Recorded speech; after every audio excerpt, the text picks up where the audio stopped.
जय हिंद दोस्तों। चलिए हम लोग आज शुरू कर रहे हैं घटना चक्र का क्या 2026 की न्यू बुक जो आई है उसी को पढ़ेंगे। और ये क्लास जो है आपका क्लास 4 होगा। और हम लोग सामान्य भूगोल पढ़ रहे हैं, ठीक है, जिसमें भारत का और विश्व का भूगोल होगा। सामान्य भूगोल, समझ गए? तो चलिए हम लोग शुरू करते हैं। क्लास चौथा है, 3 क्लास करा चुके हैं ज्योग्राफी का, तो प्ले लिस्ट में आप लोग जाकर देख सकते हैं। चलिए शुरू करते हैं बिना देरी किए हुए। थर्ड नंबर, दक्षिण एवं मध्य भारत की पर्वत श्रेणियाँ एवं पहाड़ियाँ। दक्षिण एवं मध्य भारत की पर्वत श्रेणियाँ एवं पहाड़ियाँ। तो दक्षिण एवं मध्य भारत की पर्वत श्रेणियाँ और पहाड़ियों के बारे में हम लोग पढ़ेंगे। चलिए शुरू करते हैं। नोट्स है, भारत के बृहद क्षेत्रफल में प्रायद्वीपीय पठार एक मेज की आकृति वाला स्थल है। यानी कि भारत के बृहद क्षेत्रफल में, यानी कि बृहद मतलब बड़ा, यानी बड़े क्षेत्रफल पर जो है प्रायद्वीपीय पठार एक मेज की आकृति वाला स्थल है। एक मेज की आकृति वाला स्थल है, यानी कि ये जो है आपका भारत का मैप हो गया। समझ गए? ये साउथ का और ये ऐसे मान लीजिए। तो ये वाला जो पार्ट है ना, ये वाला इसी की बात कर रहा है। ये प्रायद्वीपीय भारत यही इमेज की तरह दिखता है, इसी के बारे में बात कर रहा है। चलिए हम लोग आगे बढ़ते हैं। जो पुराने क्रिस्टलीय आग्नेय तथा रूपांतरित शैलों से बना है किससे बना है? तो पुराने क्रिस्टलीय आग्नेय तथा रूपांतरित शैलों से बना है। प्रायद्वीपीय भाग जो है गोंडवाना लैंड के टूटने और खिसकने के कारण बना जो है प्राचीनतम भूभाग है। यानी कि प्रायद्वीपीय जो भारत है, प्रायद्वीपीय भारत या प्रायद्वीपीय भाग, ये गोंडवाना लैंड जब टूटा और टूटने के बाद जब खिसका तो क्या हुआ कि ये बना प्राचीनतम भूभाग है। इस पठारी भाग में चौड़ी तथा छिछली घाटियां एवं गोलाकार पहाड़ियां है। इस पठारी भाग में जो है चौड़ी तथा छिछली घाटियां और गोलाकार पहाड़ियां है, यानी कि गोलाकार पहाड़ियां है, ऐसे गोल गोल आकार के जो है पहाड़ियां है। चलिए आगे बढ़ते हैं। ऊपर से देखने पर गोल आकृति मतलब की तरह दिखती है। इस पठार के दो मुख्य भाग है, उच्च भूमि तथा दक्कन का पठार। इस पठार के दो मुख्य भाग हैं, मध्य उच्च भूमि तथा दक्कन का पठार। नर्मदा नदी के उत्तर में प्रायद्वीपीय पठार का वह भाग जो कि मालवा पठार के अधिकतर भागों पर फैला है। यानी कि नर्मदा नदी के उत्तर में प्रायद्वीपीय पठार का वह भाग जो कि मालवा पठार के अधिकतर भागों पर फैला है, उससे मध्य उच्च भूमि के नाम से जाना जाता है। उससे जो है मध्य उच्च भूमि के नाम से जाना जाता है। यानी कि आपका जो है ये नर्मदा नदी हो गया। नर्मदा नदी आपका ये कहाँ से? तो एमपी से निकलती है, एमपी से, और जाकर अरब सागर में ये क्या होता है कि गिरती है अरब सागर में। तो नर्मदा के उत्तर में तो ये होगा, ये उत्तर ये होगा, तो यही मालवा जो है मालवा पठार के अधिकतर भागों पर फैला है। जो फैला है उसे मध्य उच्च भूमि के इसी को जो है मध्य उच्च भूमि के नाम से जाना जाता है। विंध्य श्रृंखला दक्षिण में सतपुड़ा श्रृंखला तथा उत्तर में पश्चिम में अरावली से घिरी है। यानी कि विंध्य श्रृंखला जो है दक्षिण में सतपुड़ा श्रृंखला से तथा उत्तर पश्चिम में अरावली से घिरी है। यानी कि आपका ये जो है विंध्य श्रृंखला हो गया और दक्षिण में आपका ये हो गया सतपुड़ा श्रृंखला हो गया। समझ गए? और उत्तर पश्चिम में आपका कौन सी हो गई? ये अरावली हो गई, ये अरावली हो गई। तो यही है आपका भी लिखिए चाहे बी लिखिए, भी लिखिए चाहे बी से लिखिए, और एस से सतपुड़ा, तो ये होगा ए से अरावली। यही जो है ना, यही बोल रहा है कि उत्तर पश्चिम में अरावली से घिरी है और दक्षिण में सतपुड़ा से घिरी है। कौन? तो ये विंध्य श्रृंखला। चलिए आगे बढ़ते हैं हम लोग, अगला देखते हैं। अरावली श्रेणी गुजरात के पालनपुर से लेकर राजस्थान एवं हरियाणा से होकर दिल्ली तक लगभग 692 किलोमीटर की लंबाई में फैली है। यानी कि अरावली जो पर्वत है, अरावली ऐसे है, और ये जो पर्वत है आपकी ऐसे ऐसे ऐसे ऐसे, ठीक है, ये पर्वत है अरावली।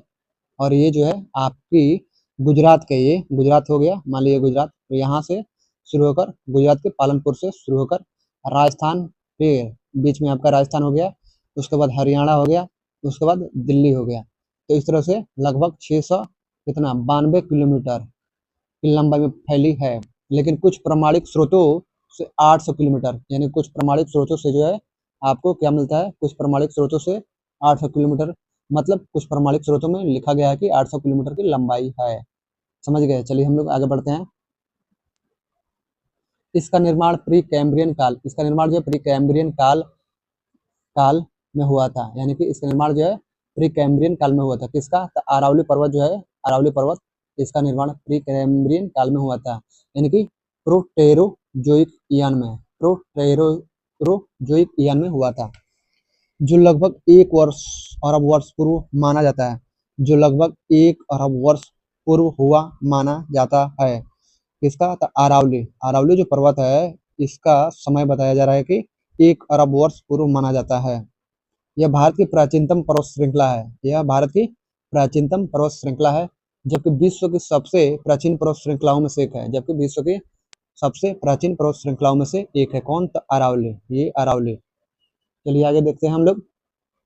इसकी सर्वोच्च चोटी जो है, इसकी सर्वोच्च चोटी गुरु शिखर, यानी गुरु शिखर है, जिसकी ऊंचाई कितनी है? 722 मीटर, मतलब सॉरी 1722 मीटर, 1722 मीटर है। इसकी सर्वोच्च चोटी कौन सी है? तो गुरु शिखर है, जिसकी ऊंचाई है 1722 मीटर है। ये जो आपकी अरावली है, इसकी सर्वोच्च चोटी कौन सी है? ये गुरु शिखर है, या मतलब इस बार मान लीजिए कि ये गुरु शिखर है, और इसकी ऊंचाई कितनी है? 1722 मीटर है। चलिए हम लोग आगे देखते हैं। अरावली अवशिष्ट पर्वत, यानी रेसिड्यूअल माउंटेन का उदाहरण है। अरावली जो है, अरावली अवशिष्ट पर्वत यानी रेसिड्यूअल माउंटेन का उदाहरण है। अवशिष्ट मतलब जो, जैसे कि ये पहाड़ है ऐसे, इसमें क्या हुआ कि अपरदन हुआ है बहुत ज्यादा। क्या हुआ कि जिसकी उम्र 1 अरब वर्ष पूर्व माना गया है, तो धीरे धीरे समय के साथ क्या होगा, ये अपरदन तो होगा ही, अपरदित होकर क्या होगा, इसका हाइट जो है ना अब कम हो गया है, इसलिए इसको अवशिष्ट या रेसिड्यूअल माउंटेन का उदाहरण माना जाता है। चलिए हम लोग आगे बढ़ते हैं।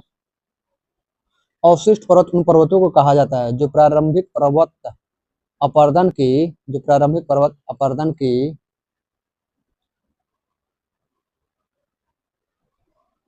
शक्तियों द्वारा अपरदित होकर नीचे हो जाते हैं, यानी कि अपरदित जो है ना, अपरदन के द्वारा क्या हुआ कि ये अपरदित होकर, यानी कि जैसे ये आपकी अरावली है, ये इसकी ऊंची है, और क्या होता है कि अपरदन के कारण क्या होता है कि इसका जो हाइट कम हो जाता है, अपरदन के कारण हाइट कम हो जाता है। तो यही बोल रहा है कि अपरदित होकर नीचे हो जाते हैं, तथा उनका अवशिष्ट या शेष अवरोधक भाग ही दृष्टिगोचर होता है, तथा उनका अवशिष्ट या शेष अवरोधक भाग ही दृष्टिगोचर होता है।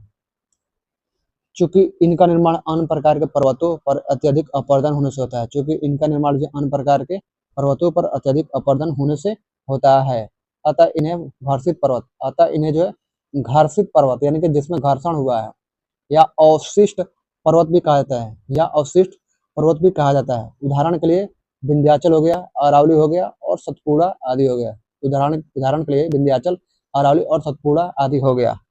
तो ये सब बात है। चलिए हम लोग आगे देखेंगे अब। तो तो एक न्यूज है कि आपके एक टीचर के भाई की मृत्यु हो गई है, समझ गए होंगे किनकी बात हो रही है। तो एक झूठे बयान से ये सारी चीजें शुरू हुई, और एक व्यक्ति जो है जेल में है, और एक भाई की मृत्यु हो गई नेपाल में, समझ गए होंगे। तो इस तरह से बयान नहीं देना चाहिए था। टीचर हैं, टीचरों को इस तरह से बयान नहीं देना चाहिए था। और ये जो राजनीति आजकल हो रही है टीचरों के बीच ही, पहले के टीचरों के बीच में इस तरह से चीज़ें नहीं होती थी जिस तरह से अब हो रहा है। पिछले 4 5 6 महीने पहले जो है ना, मैथ वाला लड़ रहे थे, मैथ वाला टीचर अपने में लड़ रहे थे। उसके बाद से मतलब लड़ ही रहे हैं, कभी ना कभी आ ही रहा है लड़ाई इनका। तो कि मैं बड़ा तो मैं बड़ा, मैं बेहतर पढ़ाता हूँ, उसको कुछ नहीं आता है, ये ऐसा है, वो ऐसा है, ये सारी बातें समझिए कि किस तरह के टीचर है और इनकी सोच किस तरह की है। टीचर तो एच सी वर्मा भी हैं, एच सी वर्मा भी हैं, उसके बाद के सी सिन्हा भी हैं, ठीक है, के सी सिन्हा भी हैं। ऐसे बहुत सारे टीचर हैं जो आते हैं, पढ़ाते हैं और जाते हैं। बहुत सारे आईआईटी है, बहुत सारे आपके दिल्ली यूनिवर्सिटी है, बीएचयू में एक से एक बड़े टीचर है, प्रोफेसर है। लेकिन इस तरह से राजनीति करना, इसने ये कर दिया, वो कर दिया, ये सब करना, बैनर पोस्टर फाड़ना, उसके बाद से दिखाना कि मेरा रिजल्ट ज़्यादा हुआ गया है, बच्चों को भ्रम में रखना, बेवकूफ़ बनाना, मैं सबसे सस्ता पढ़ाता हूँ, ये सब बातें करना सब जो है ना, ये टीचर का लक्षण है ही नहीं। तो ये सारी चीज़ें, और जिस परिवार से मतलब ये घटना हुई है, उस परिवार को समझिए कि क्या घट रही होगी। खुद को जो है ना उस जगह पर अपने आप को रखिए कि अगर आपकी फैमिली होती उस जगह पर तो क्या होता? आप जेल में होते और आपका एक भाई मतलब उसकी डेथ हो जाती तो क्या होता? क्या आप सोचते? आपके परिवार पे क्या गुजरता? तो इसलिए इस तरह से झूठे बयान नहीं देना चाहिए था। एक टीचर को झूठा बयान दिया गया और एक झूठे बयान में एक भाई का एक भाई को जेल में भेज दिया गया और एक भाई को जो है एक भाई की मृत्यु हो गई नेपाल में। झूठा बयान, एक ही झूठा बयान कि 10 राउंड फायरिंग हुआ है और फिर बाद में कह रहे हैं कि मुझे पता नहीं है, बदल गए। तो झूठा बयान देने की क्या ज़रूरत है? और जो भी दिए थे तो उसको सॉर्ट आउट पहले ही करना कर लेना चाहिए था। अब जो है माफ़ी माँगने से और सॉर्ट आउट करने से कुछ नहीं होने वाला है। माफ़ी माँग लेने से किसी का भाई वापस आ जाएगा? या जो जेल में गया, जितना दिन उस जेल में सहा है, क्या उसके माफ़ी माँगने से आ जाएगा? नहीं आएगा। और इतिहास में ये रहा है कि जब भी किसी को माफ़ी किया गया ना, माफ़ किया गया, वो बर्बाद ही किया है। आप चाहे पृथ्वीराज चौहान के बारे में देख लीजिए। मोहम्मद गोरी को हराया था, उसके बाद माफ़ कर दिया। उसके बाद मोहम्मद गोरी ने क्या किया, आप लोग जब इतिहास पढ़ते तो पता चल ही गया होगा। तो माफ़ जो है ना उसे किया था जो माफ़ करने योग्य है, उसे नहीं जो उसका कैरेक्टर सही नहीं हो, माफ़ी के लायक है ही नहीं। तो बहुत सारे लोग हो सकते हैं इनके सपोर्टर होंगे किसी खास टीचर के, तो वो भाई जा सकते हैं, मेरे चैनल पर उनके लिए स्वागत नहीं है। जो गलत है वो गलत है। जिस तरह से चीज़ें चल रही है, बहुत सारे टीचर जो है बात कर रहे हैं और इनको जो है इस तरह की चीज़ें नहीं करनी चाहिए था। तो चलिए कोई बात नहीं। ये जो है जिसके परिवार के ऊपर इस समय जो विपदा आई है, वो परिवार किस हाल में होगा, कैसे होगा, मतलब बहुत दुःख की बात है। यानी कि यहाँ पर जो है ना, जो लोग इस पर कर रहे हैं, वो लोग खुद अपने आप को इस जगह पर रख कर देखें कि इस जगह पर आप होते हैं, आप जेल में होते हैं, आपका भाई की डेथ होती तो क्या होता? आपके साथ क्या होता? आपके परिवार के साथ क्या होता? या आपके परिवार के साथ जब भी कुछ होता है तो क्या होता है? तो इसलिए ये सब छीटाकशी, दिखावा और पैसे के लालच में जो है ना, इतना भी अंधा नहीं होना चाहिए। क्योंकि मरने के बाद कोई भी लेकर नहीं जाएगा। सच्चाई ये है कि मृत्यु एक दिन सबको मरना है, हमको, आपको, सबको मरना है, सच्चाई है। लेकिन सच्चाई ये भी है कि लोग ना सोचते हैं ना कि अंतिम सांस तक सोचते हैं ना कोई जो है ना बचा लेगा। हॉस्पिटल के बेड पर पड़े हैं, अंतिम सांस गिन रहे हैं, फिर भी उनको लगता है कि कोई ना कोई बचा ही लेगा। कब तक कोई बचाएगा? एक दिन मृत्यु होना ही है। मृत्यु सच्चाई है, सबको पता है, फिर भी लोगों को लगता है ना कि वो ना मरा है, मैं थोड़ा ना मरूंगा। ऐसा नहीं है, सबको मरना है, मुझे भी मरना है, इसलिए मृत्यु सच्चाई है। और पैसे कमाने के चक्कर में इस तरह के चीज़ें नहीं करना चाहिए कि किसी का परिवार तहस नहस हो जाए, किसी का परिवार बर्बाद हो जाए। ये करना ही नहीं चाहिए और एक टीचर को शोभा देता नहीं है, बिल्कुल भी नहीं देता है। टीचर प्रोफेसर बहुत सारे हैं इस देश में, आराम से पढ़ाते हैं और जाते हैं। वो जो है ना हाला नहीं करते हैं कि मैं सस्ता पढ़ाता हूँ, मैं ये पढ़ाता हूँ, मैं वो पढ़ाता हूँ। तो ये सब नहीं करना चाहिए। दूसरी बात ये भी है कि मरने के बाद आज तक किसी ने पैसा लाद कर, धन संपत्ति, मकान, घोड़ा, गाड़ी सब कुछ लाद कर ले गया है क्या? आज तक कोई भी नहीं ले गया है। भगवान को देखिए कि भगवान जो है ना, बहुत समझिए कि भगवान भगवान होते हैं। उनको पता था कि अगर मरने के बाद अगर मनुष्य को छोड़ दे दिया जाए कि मरने के बाद भी लेकर जाना है आपको धन संपत्ति, तो ये समझिए कि दुनिया चलेगा ही नहीं, समाप्त हो जाएगा। क्योंकि अभी मरने के बाद लेकर नहीं जाना है तो इतना भ्रष्टाचार हो रहा है, इतना घोटाला हो रहा है। 15 लाख करोड़ का घोटाला हुआ है। सारा फ्री का पैसा जो आम आदमी, मध्यम वर्गीय फैमिली पैसा जमा किया किया था कि जब जरूरत पड़ेगी तो उसके परिवार के काम आएगा, उसकी बहन बेटी की शादी के काम आएगा, उसके बच्चों को पढ़ाने के काम आएगा। सारा पैसा साफ घोटाले पे घोटाला हो रहा है, भ्रष्टाचार पे भ्रष्टाचार हो रहा है, पुल टूट रहे हैं पूरा का पूरा। ये होगा वो होगा, कुछ नहीं साहब। बेरोजगारी बढ़ती जा रही है बहुत ज़्यादा। अभी रिपोर्ट आया है, आप संस्कृति आईएएस एकेडमी का देखिएगा, उसमें न्यूज करंट न्यूज है, करंट अफेयर्स का। तो उसमें आया है कि बेरोजगारी बहुत ज़्यादा बढ़ी है, रोजगार नहीं मिल रहा है युवाओं को। उसके बाद लाठी खा रहे हैं, धांधली पर धांधली हो रही है। दरोगा का मनसूबा धांधली हुआ, उसके बाद से इधर फिर पेपर हुआ, उसमें भी वैसे ही मतलब चल रहा है। उसका ट्रेन का स्थिति वैसे ही है, पटना स्टेशन पर जो है पूरा बच्चे जो पथराव किए हैं पूरा। ये सब हुआ क्यों हो रहा है? सब नौटंकी सब बना के रखे हैं। ये सारी चीजें हो रही है, तो ये सब मरने के बाद नहीं लेकर जाना है, तो ये चीज हो रहा है, इतना घोटाला पर घोटाला कर रहा है। अधिकारियों के घर, नेताओं के घर जो है ना, पूरा पैसे का पहाड़ मिल रहा है, आप न्यूज में देखती होंगे। तो मरने के बाद लेकर नहीं जाना है, अगर लेकर जाना होता तो पता नहीं ये पूरी दुनिया कब तक खत्म हो गई होती। हर व्यक्ति लड़ रहा होता है कि मरने के बाद मैं सबसे ज्यादा लेकर जाऊंगा, मैं सबसे ज्यादा लेकर जाऊंगा, पूरा का पूरा तहस नहस हो जाता। तो मुझे ये पता है कि मृत्यु सच्चाई है, और मैं जो पढ़ा रहा हूँ फ्री में पढ़ा रहा हूँ, फ्री में। मैं हर बार बोलता हूँ कि मैं फ्री में पढ़ाता हूँ, फ्री में पढ़ाऊंगा और हमेशा पढ़ाऊंगा जब तक मेरी सांसें रहेगी। क्योंकि मुझे मरने के बाद पैसे या धन दौलत संपत्ति घर मकान लेकर नहीं जाना है।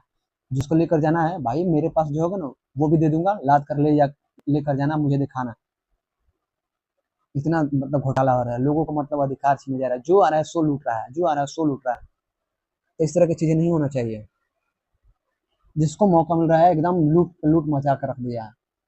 पता नहीं मरने के बाद सब लेकर जाएंगे क्या, लाद कर अपने पीठ पर, सब यहीं का यहीं रह जाएगा, फिर भी लूट मची हुई है। यार उतना ही कमाओ, उतना ही करो जितना सब सबका चल जाए। एक व्यक्ति के पास खाने के लिए नहीं है, एक व्यक्ति मतलब खाते खाते मर रहा है, एक व्यक्ति मतलब पूरा मतलब पहाड़ लगा है पैसे का, एक व्यक्ति के पास मतलब जहर खाने के लिए भी पैसा नहीं है। स्थिति खराब है इतनी ज्यादा। तो इस तरह से चीजें हो रही है। एक घोटाला करके 200 करोड़ 500 करोड़ कमा रहा है, और एक व्यक्ति 10,000 कमाने के लिए सोच रहा है। इस तरह से चीजें नहीं होनी चाहिए। इस तरह से मानसिकता और इस तरह के लोग और इस तरह के संस्कार जो है ना, देश को बर्बाद करता है। तो लोगों के संस्कार इस तरह से नहीं होना चाहिए। चलिए हम लोग आगे बढ़ते हैं। तो मैं हमेशा फ्री में पढ़ाऊंगा, पूरे जीवन फ्री में पढ़ाऊंगा, मुझे लाद कर नहीं ले जाना है। और मैं आप सबको दोस्त समझता हूँ, दोस्त मानता हूँ। मुझे कोई टीचर बनने का शौक नहीं है। ये टीचर बनकर जो कर रहे हैं ना, ये मुझे बनना ही नहीं है। जो चल रहा है ये, मुझे धंधा नहीं करना है, मुझे जो है ना बिजनेस नहीं करना है। पूरा का पूरा शिक्षा व्यवस्था का बिजनेस बना दिया है ये लोग, साफ गंद फैला दिए हैं। इतनी ज्यादा इस तरह से चीजें नहीं थी 2010 का पहले, जितना गंद ये जो फैल फैल गया है। चलिए हम लोग आगे बढ़ते हैं। तो मैं जो है कोई टीचर नहीं हूँ, नहीं मुझे कोई टीचर बनने का शौक है। इस तरह के जो टीचर देख रहे हैं क्या कर रहे हैं, सब सर, ये सर वो सर ऐसे सर, क्या कर रहे हैं देख ही रहे हैं आप लोग। तो मुझे वो नहीं करना है। मैं आपका दोस्त हूँ, फ्री में पढ़ाऊंगा, पूरे जीवन फ्री में पढ़ाऊंगा। मेरा कोई एप्लीकेशन नहीं आएगा, मेरा कोर्स, कोई कोर्स नहीं आएगा, और कोर्स एप्लीकेशन में कोई कोर्स नहीं आएगा। उसमें ये नहीं आएगा कि आप इतने में कोर्स कीजिए, ये 2000 में और उसमें इसमें कोर्स कर दीजिए, ये सब नहीं आएगा। फ्री में, फ्री सीखा मतलब फ्री, फ्री में। चलिए हम लोग आगे बढ़ते हैं। मैं आप सबको जो समझता हूँ, इसलिए मैं पूरे जीवन फ्री में पढ़ाऊंगा। मुझे टीचर बनने का कोई शौक नहीं है। पूरा पूरा टीचर जो है ना, टीचर टीचर शब्द और प्रोफेसर शब्द, ये सब मतलब समझिए कि पूरा का पूरा गंद हो चुका है। चलिए हम लोग आगे बढ़ते हैं। दक्षिण एवं मध्य भारत की पर्वत श्रेणियाँ एवं पहाड़ियाँ, दक्षिण एवं मध्य भारत की पर्वत श्रेणियाँ एवं पहाड़ियाँ। तो बीच में थोड़ा मैंने डिस्टर्ब किया, इसके लिए मैं माफी चाहता हूँ। बोलना भी जरूर इसलिए जरूरी है क्योंकि ये हमारे देश की विडंबना है, और ये हमारे देश में जो हो रहा है बोलना जरूरी है, बात करना जरूरी है। आंख बंद करके चलना जो है ना, बहुत बड़ी मुसीबत खड़ी करता है। तो चलिए हम लोग शुरू करते हैं, आगे बढ़ते हैं। तो आपकी जो है ये सब पहाड़ी है, इसको देखते हैं। हिमालय पर्वत श्रृंखला, ये जो है ना पूरा हिमालय पर्वत श्रृंखला है। और आपका इधर भी है हिमालय पर्वत श्रृंखला, ये वाला इधर है। गारो, खासी और जयंतिया पहाड़ी है। ये नागा हिल्स है, और ये मिजो पहाड़ियाँ हैं। ये है जो आपका मिसमी पहाड़ियाँ, ये है ये वाला ऊपर। और ये डाफला पहाड़ी है, ये वाला यहाँ। इधर जो है ना कलर थोड़ा चेंज करते हैं, ये डाफला पहाड़ी है, ये मिसमी पहाड़ी है। ये नागा हिल्स है, ये मिजो हिल्स है। गारो, खासी, जयंतिया पहाड़ी है। हजारीबाग की पहाड़ी है, कैमूर की पहाड़ी है, कैमूर की पहाड़ी ये रामगढ़ पहाड़ी है। ये सतपुड़ा पर्वत श्रृंखला है, समझ गए। ये विंध्य पर्वत श्रृंखला है। ये मांडव श्रेणी है। ये अरावली श्रृंखला है, अरावली श्रृंखला। ये गिर की पहाड़ी है, गिर की। आगे देखिए, ये गडजात की पहाड़ी है, गडजात की देख लीजिए, गडजात की पहाड़ी, इसके बारे में जो है ना पढ़ने को मिलेगा। नीचे देखिए आपकी अजंता, अब इधर बालाघाट, सतमाला, हरिश्चंद्र श्रृंखला, नल्लामलाई की पहाड़ी है, नीलगिरी है, जवादी यहाँ पर है, अन्नामलाई, ये सब पहाड़ी है सब। शिवराय की पहाड़ी यहाँ है, ये है कार्डमम पहाड़ी, ये अन्नामलई पहाड़ी है, और ये नीलगिरी की पहाड़ी है, ये आपकी जवादी की पहाड़ी है, ये जवादी की पहाड़ी है, ये जोड़ा बेटा है, ये नल्लामला की पहाड़ी है, समझ गए। ये दंडकारण्य क्षेत्र है, ये ग्वालीगढ़ पहाड़ी है, ग्वालीगढ़ पहाड़ी है ये सब ये, और ये दंडकारण्य क्षेत्र, ये मलागिरी है, ये गडजात पर्वत है। चलिए मोटा मोटी हम लोग देख लिए, आगे बढ़ते हैं। सतपुड़ा श्रेणियां, सतपुड़ा रेंज दक्कन पठार का भाग है, दक्कन पठार का भाग है। कौन सतपुड़ा श्रेणी? ये जो सतपुड़ा श्रेणी था ना, ऐसे से ये ऊपर आपको दिखा रहे हैं, ऊपर थोड़ा देख लीजिए, ये सतपुड़ा पर्वत श्रृंखला, ये दक्कन पठार का क्या है तो भाग है। इनका विस्तार गुजरात, महाराष्ट्र, मध्य प्रदेश एवं छत्तीसगढ़ राज्यों में है। किसका? सतपुड़ा श्रेणी का। इन श्रेणियों के उत्तरी भाग, इन श्रेणियों के उत्तरी भाग पर नर्मदा नदी तथा दक्षिणी भाग पर ताप्ती नदी बहती है। यानी इन श्रेणियों के उत्तरी भाग पर नर्मदा नदी तथा दक्षिणी भाग पर ताप्ती नदी बहती है। ऊपर देखिए मैप के द्वारा, ये जो आपका जो है ना सतपुड़ा पर्वत श्रृंखला है, तो इसके ऊपर जो है कलर चेंज कर लेते हैं। नर्मदा नदी बहती है, इसके दक्षिण में जो है ताप्ती नदी बहती है, तो समझ में आ गया होगा। और ये अरब सागर में अपना जो है जल विसर्जित करती है। इन श्रेणियों के उत्तरी भाग पर नर्मदा नदी तथा दक्षिणी भाग पर ताप्ती नदी बहती है। समझा दिए। सतपुड़ा श्रेणियां इन दोनों नदियों के मध्य में स्थित भ्रंशोत्त श्रेणी है। यानी सतपुड़ा श्रेणियां जो है दोनों नदी, ये नदी हो गया और ये नदी, और इसके बीच में जो है सतपुड़ा श्रेणी है, सतपुड़ा श्रेणी है। ये क्या है? भ्रंशोत्त, भ्रंशोत्त श्रेणी है, जो अब अवशिष्ट श्रेणी के रूप में विद्यमान है। जो अब क्या है? अवशिष्ट श्रेणी के रूप में विद्यमान है, यानी कि बहुत ज्यादा अपर्दन हुआ है, जिसके कारण से अब जो है कुछ अवशेष की तरह है। यानी नहीं होता है कि जैसे आपको दो दो रस मतलब दो रसमलाई दिया गया, उसमें से आप एक खा गए तो एक बचा। जैसे कि आधा किलो कोई भी चीज दिया गया आपको, कुछ भी खाने के लिए आधा केजी, और उसमें से आप जो है ना 400 ग्राम खा गए, बचा 100 ग्राम, तो 100 ग्राम क्या होगा? तो अवशेष हो गया। जैसे चाय पीते हैं ना, चाय के कप के अंतिम में जो होता है ना, उसको छोड़ देते हैं तो वो अवशेष हो जाता है। तो इसी तरह से अवशिष्ट श्रेणी के रूप में विद्यमान है कौन? तो सतपुड़ा श्रेणियां। चलिए आगे देखते हैं। धूपगढ़ चोटी सतपुड़ा श्रेणी की सबसे ऊंची चोटी है। धूपगढ़ चोटी जो है सतपुड़ा श्रेणी की सबसे ऊंची चोटी है। यह पंचमढ़ी में स्थित है, यह पंचमढ़ी में स्थित है। पंचमढ़ी मध्य प्रदेश के नर्मदापुरम जिले में स्थित है। पंचमढ़ी जो है मध्य प्रदेश के नर्मदापुरम जिले में स्थित है।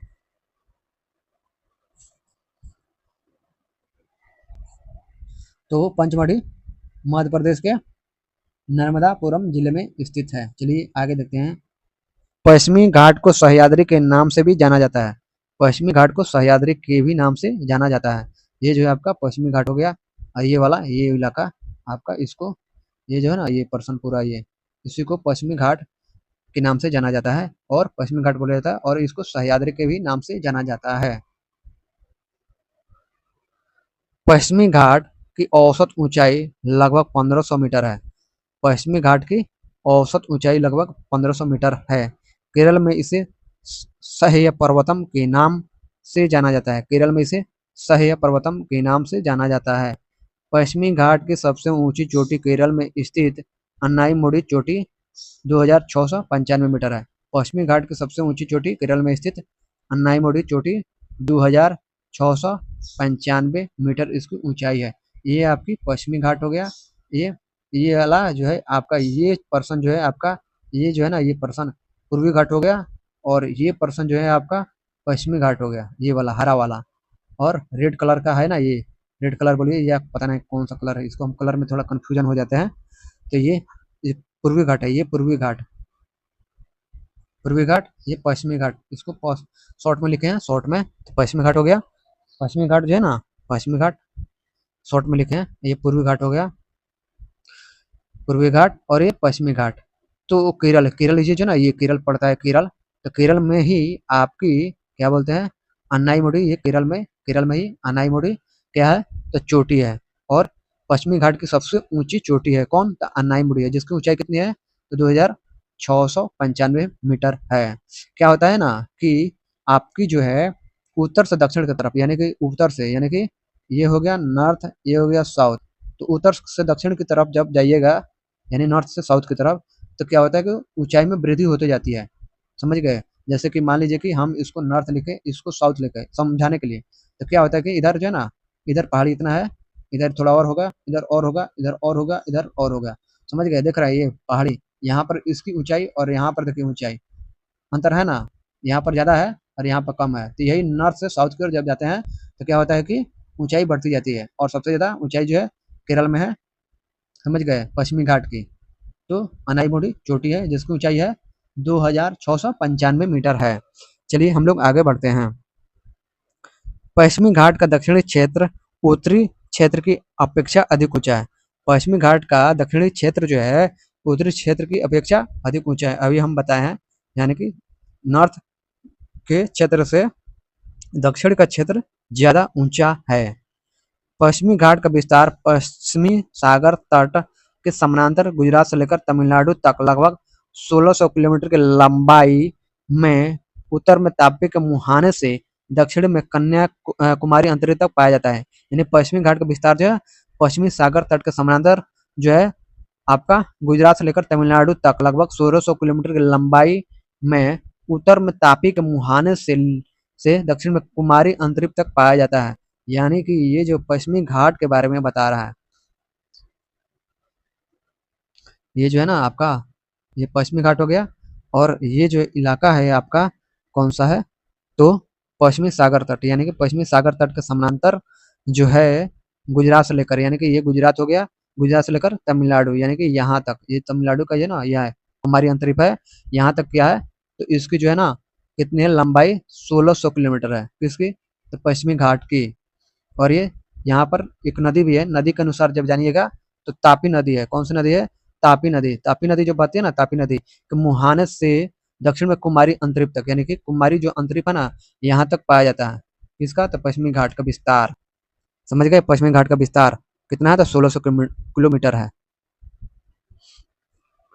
ये भ्रंशोत यानी ब्लॉक पर्वत है, यानी कि ये भ्रंशोत यानी ब्लॉक पर्वत है, जिनका निर्माण स्थल के एक खंड के अरब सागर में अपसंवलन के कारण हुआ है। यानी कि जिसका निर्माण जो है स्थल के एक खंड के अरब सागर में अपसंवलन के कारण हुआ है। इसका पश्चिमी ढाल तीव्र एवं खड़ा, जबकि पूर्वी ढाल मंद एवं सीढ़ीनुमा या क्रमशः नीचा होता हुआ पठार है। यानी कि पश्चिमी घाट का जो है ना ये आपका, ये पश्चिमी घाट हो गया ऐसे, और ऐसे जो है ना ये आप यहाँ पर पहाड़ बना लीजिए। समझ गए? पहाड़ ऐसे, ये पहाड़ है पश्चिमी घाट का। समझ गए? तो यही कह रहा है कि इसका जो पश्चिमी ढाल ये जो है ना ऐसे, ये पश्चिमी घाट का ये जो पहाड़ हो गया, ये पहाड़ तो क्या है कि आपका जो है ना क्या है कि खड़ा है, तीव्र खड़ा है, जबकि पूर्वी ढाल क्या है कि इधर से क्या मंद है, ढाल जो है मंद है ऐसे, ये खड़ा है इधर ऐसे सीढ़ी की तरह, क्या है कि पूर्वी ढाल मंद एवं सीढ़ीनुमा या क्रमशः नीचा होता हुआ पठार है, नीचा होता हुआ पठार है ऐसे। इधर इधर एकदम खड़ा है, जैसे ये खड़ा हो गया, खड़ा हो गया, ऐसे क्या होगा, ये थोड़ा मंद हो गया, ये डायरेक्ट खड़ा हो गया। इसी को बोलते हैं ना कि ये खड़ा, और ये हल्का क्या है कि मंद है।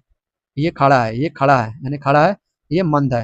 यही बोला है कि पश्चिमी जो ढाल है ये क्या है, एकदम खड़ा है, और पूर्वी ढाल क्या है कि ढाल जो है क्या है कि पश्चिमी ढाल तो खड़ा है, पूर्वी ढाल मंद है या सीढ़ी नुमा है, सीढ़ी के अनुसार नहीं तो सीढ़ी के अनुसार, ऐसे ऐसे सीढ़ी से ऐसे, यानी कि इस तरह से है, ऐसे ऐसे ऐसे। समझ गए? तो यही कह रहा है ये लाइन।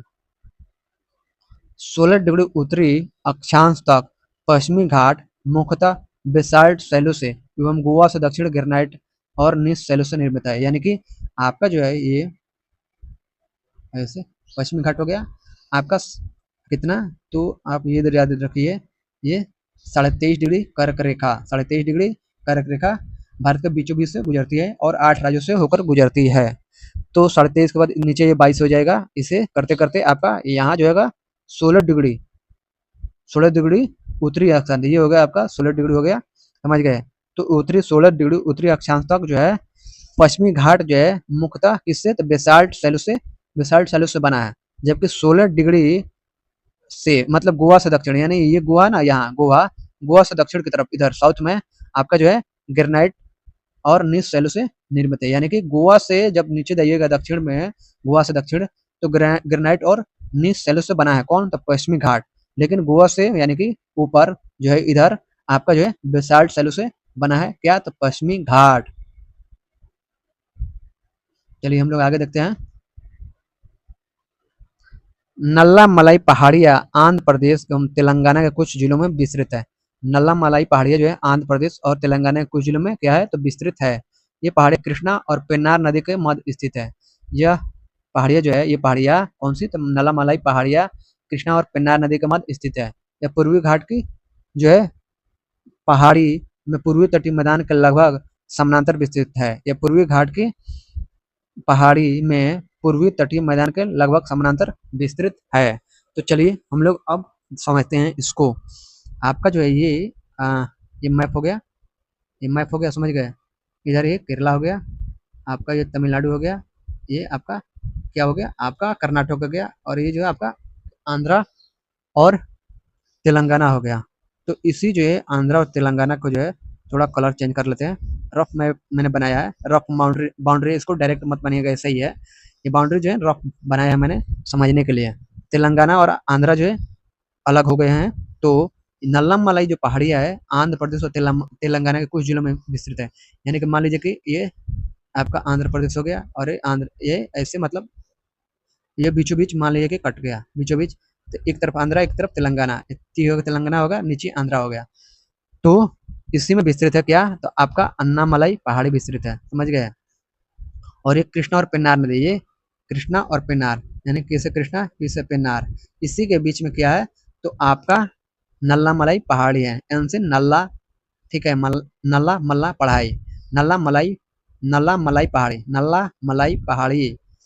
तो ये आपकी आंध्र प्रदेश और तेलंगाना के कुछ जिलों में विस्तृत है, और कृष्णा और पेन्नार नदी के मध्य स्थित है कौन सी पहाड़ी, तो नल्ला मलाई पहाड़ी। यह पूर्वी घाट की पहाड़ी में पूर्वी तटीय मैदान के लगभग समानांतर विस्तृत है। यानी पूर्वी जो तट है ना, पूर्वी तट ऐसे, पूर्वी तट ऐसे इसी तट के समानांतर है। चलिए आगे बढ़ते हैं हम लोग। जवादी पहाड़ियाँ, जवादी पहाड़ियाँ जो है तमिलनाडु राज्य में स्थित है। जवादी पहाड़ियाँ जो है तमिलनाडु राज्य में स्थित है।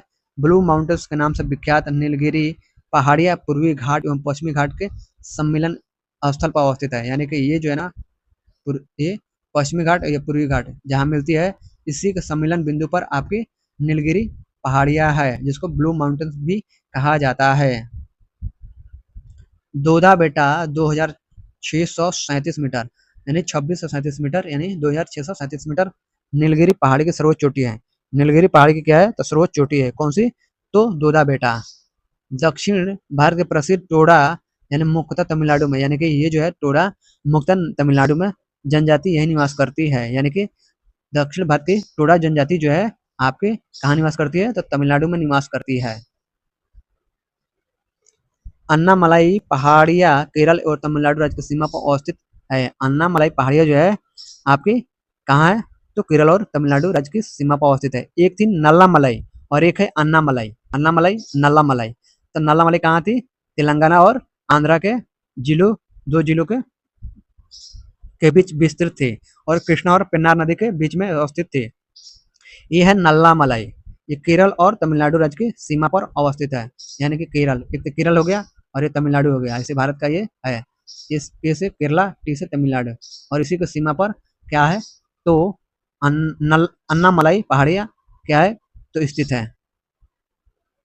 इसकी सर्वोच्च चोटी अनाईमुड़ी है, इसकी सर्वोच्च चोटी अनाईमुड़ी है, किसकी, तो अन्नामलाई पहाड़ी की। ये जो है केरल और आपका ये आपका तमिलनाडु हो गया, ती से तमिलनाडु, के से केरला हो गया, इसकी क्या है कि सीमा पर अवस्थित है अन्नामलाई पहाड़ी। ये पहाड़ी अवस्थित है, ये वाली पहाड़ी स्थित है, और इसकी सर्वोच्च चोटी कौन सी है, तो अनाईमुड़ी है, ये वाली अनाईमुड़ी है। नीलगिरी पर्वत माला तमिलनाडु, केरल और कर्नाटक राज्यों में विस्तृत है। यह एक पर्वत ग्रंथि है। नीलगिरी पर्वतमाला जो तमिलनाडु, केरल और कर्नाटक राज्यों में विस्तृत है, यह एक पर्वत ग्रंथि है।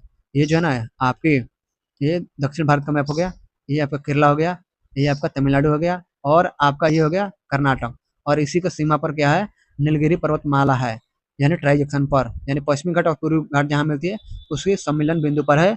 और ये तीनों राज्यों यानी कि तमिलनाडु, केरल और कर्नाटक राज्यों में विस्तृत है। कौन, तो नीलगिरी पहाड़ी यह एक पर्वत ग्रंथि है, यह एक पर्वत ग्रंथि है। जैसे पामीर की ग्रंथि है ना, भारत का, ये भारत का ऐसे भारत की ग्रंथि है, यहाँ पर पामीर की ग्रंथि है, समझ गए। इससे कुनलुन पहाड़ी है, इसे हिंदू को खूबसूरत है। पामीर ग्रंथि यानी पामीर ग्रंथि है। इसी तरह से ये पर्वत ग्रंथि है। चलिए आगे बढ़ते हैं। कार्डमम पहाड़ियाँ दक्षिण भारत में पश्चिमी घाट के केरल के दक्षिण पूर्वी हिस्से तथा तमिलनाडु के दक्षिण पश्चिमी हिस्से में अवस्थित है। कार्डमम पहाड़ी यानी इलायची की पहाड़ियाँ जो है आपका, ये हो गया केरला और ये हो गया तमिलनाडु। तो ये जो है कार्डमम पहाड़ी दक्षिण भारत में पश्चिमी घाट के केरल के दक्षिण पूर्वी यानी कि दक्षिण में और पूरब में है, यहाँ पर, समझ गए। और तमिलनाडु के दक्षिण पश्चिम में, तमिलनाडु के दक्षिण और पश्चिम, ये हो गया। तो इसी हिस्से में क्या है, कार्डमम पहाड़ी अवस्थित है। इन पहाड़ियों पर इलायची कार्डमम की खेती व्यापक पैमाने पर की जाती है। इन पहाड़ियों पर इलायची यानी कार्डमम की खेती व्यापक पैमाने पर की जाती है। शिवराय पहाड़ियाँ यानी शिवराय हिल्स तमिलनाडु के सलेम के पास अवस्थित है। शिवराय पहाड़ियाँ जो है, शिवराय की पहाड़ियाँ तमिलनाडु के सलेम के पास अवस्थित है। ये पूर्वी घाट का हिस्सा है। शिवराय की पहाड़ियाँ जो है पूर्वी घाट का हिस्सा है।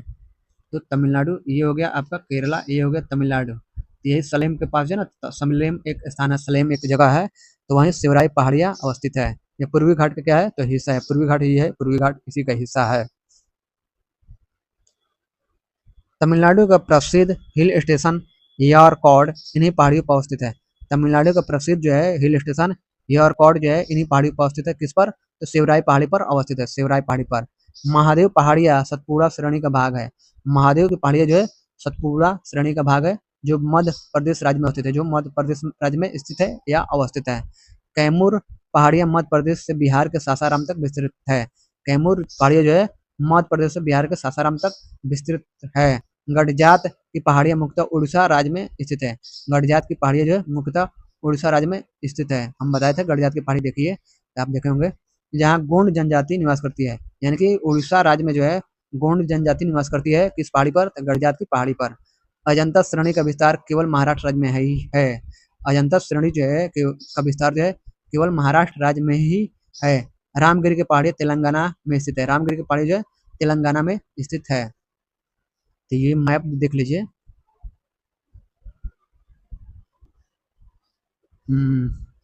अजंता जो है महाराष्ट्र में है और आपका गडजात की पहाड़ी उड़ीसा में है, अभी आप देखें। और रामगिरी की पहाड़ी तेलंगाना में है। रामगिरी यहाँ पर दिया ही है, ये आपका तेलंगाना है, इधर वाला है, यहीं पर रामगिरी की पहाड़ी है।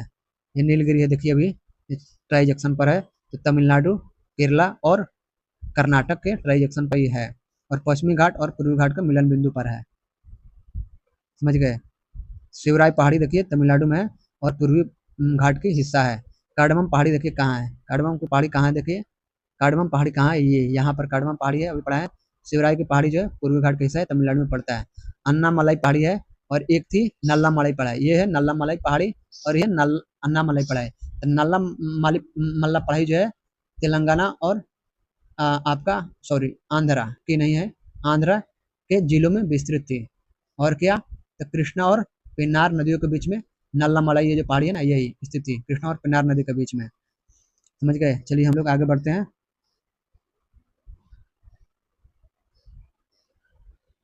तो रामगिरी की पहाड़ी तेलंगाना में स्थित है, बता दिए। यह पूर्वी घाट का हिस्सा है, यह पूर्वी घाट का हिस्सा है। मैकाल श्रेणी सतपुड़ा श्रेणी का पूर्वी भाग है। मैकाल श्रेणी जो है सतपुड़ा श्रेणी का पूर्वी भाग है, मैकाल श्रेणी। यह मध्य प्रदेश एवं छत्तीसगढ़ राज्यों में विस्तृत है।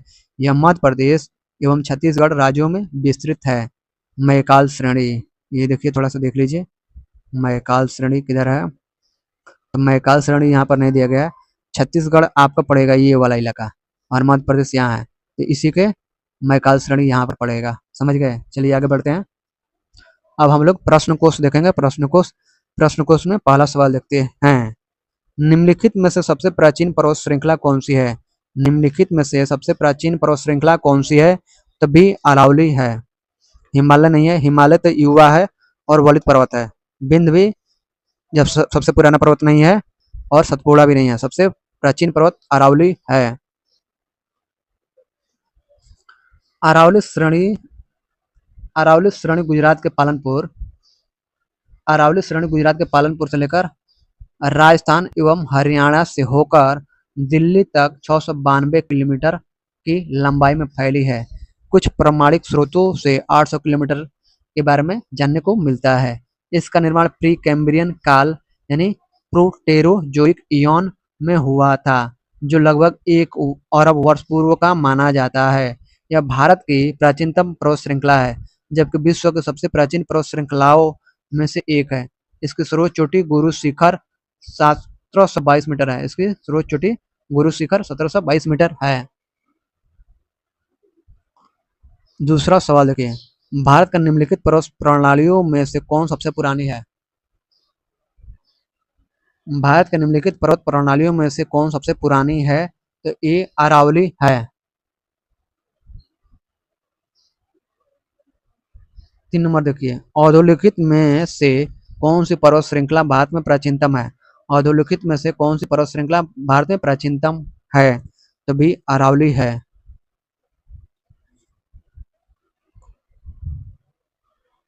4 नंबर, अरावली श्रेणी किस राज्य में स्थित है? अरावली श्रेणी किस राज्य में स्थित है? तो ए राजस्थान में। 5 नंबर, भारत की प्राचीनतम पर्वत श्रेणी है। भारत की प्राचीनतम पर्वत श्रेणी है तो ए अरावली।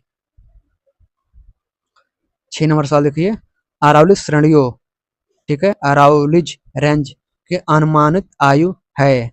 सी 570 मिलियन वर्ष। 570 मिलियन वर्ष। 7 नंबर सवाल देखिए, देश में निम्नांकित में से कौन सा भौगोलिक क्षेत्र सबसे प्राचीन है? देश में निम्नांकित में से कौन सा भौगोलिक क्षेत्र सबसे प्राचीन है? तो सी भारतीय प्रायद्वीप है। हिमालय का पर्वतीय क्षेत्र जो है ये युवा और वलित है। भी उत्तर भारत का विशाल मैदान ये भी युवा और वलित है। आपका युवा और मतलब नया है ये भी। ये पूर्वी तटीय मैदान ये भी नया है। तो सी नंबर आपका सही है। दिए गए भौगोलिक क्षेत्रों में भारतीय प्रायद्वीप पठार सबसे प्राचीन है। यह गोंडवाना भूमि के अपक्षय एवं अपवाह के कारण बना है। 8 नंबर, निम्न में से कौन रेजिड्यूअल पर्वत का उदाहरण है?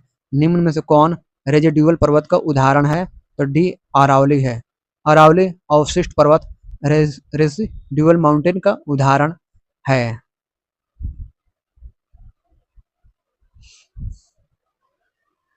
9 नंबर, दक्षिण भारत की सबसे ऊंची चोटी है। दक्षिण भारत की सबसे ऊंची चोटी है तो ए अनाईमोडी है। अनाईमोडी या अनाईमुदी या अन्नामुदी दक्षिण भारत या प्रायद्वीपीय भारत की सर्वोच्च पर्वत चोटी है। इसकी ऊंचाई कितनी है? तो 2695 मीटर है तथा यह केरल में स्थित है। यह चोटी पश्चिमी घाट पर्वत का भाग है। अगला सवाल 10 नंबर, निम्नलिखित में से दक्षिण भारत की सबसे ऊंची चोटी कौन सी है? तो ए अनाईमुडी है। 11 नंबर सवाल देखिए, भारतीय प्रायद्वीप की सबसे ऊंची चोटी है। भारतीय प्रायद्वीप की सबसे ऊंची चोटी है बी अनाईमुडी। 12 नंबर सवाल देखिए, नर्मदा एवं तापी नदियों के मध्य स्थित है। नर्मदा एवं तापी नदियों के मध्य स्थित है बी सतपुड़ा श्रेणियां। सतपुड़ा श्रेणियों के उत्तरी भाग पर नर्मदा नदी तथा दक्षिणी भाग पर ताप्ती नदी बहती है, अर्थात सतपुड़ा श्रेणियां दोनों नदियों के मध्य में स्थित है, अतः विकल्प बी सही उत्तर है। 13 नंबर सवाल देखिए, उत्तर से शुरू कर यानी उत्तर से शुरू कर दक्षिण की ओर नीचे दी गई पहाड़ियों का सही अनुक्रम कौन सा है? उत्तर से शुरू कर दक्षिण की ओर नीचे दी गई पहाड़ियों का सही अनुक्रम कौन सा है? तो आपका जो है अनुक्रम कौन सा है इसको देखना है थोड़ा।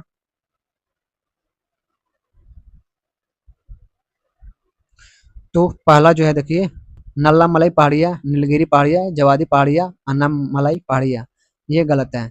अन्नामलाई पहाड़ियाँ उत्तर से शुरू कर दक्षिण, अन्नामलाई नहीं होगा, ये भी गलत है। नल्लामलाई पहाड़ियाँ, जवादी पहाड़ियाँ सही है, नीलगिरी पहाड़ियाँ है और अन्नामलाई है। तो सी राइट आंसर होगा।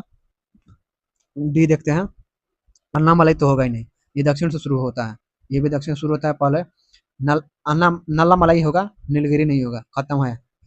उसके बाद नल्लामलाई के बाद जवादी पहाड़ियाँ थी, उसके बाद नीलगिरी पहाड़ियाँ थी, उसके बाद अन्नामलाई पहाड़ियाँ थी। चलिए हम लोग आगे बढ़ते हैं। नल्लामलाई पहाड़ियाँ आंध्र प्रदेश और तेलंगाना के कुछ जिलों में विस्तृत है। ये पहाड़ियाँ कृष्णा और पेन्नार नदी के मध्य स्थित है, हम बता चुके हैं, ऊपर बताए भी थे। जवादी पहाड़ियाँ तमिलनाडु राज्य में स्थित है।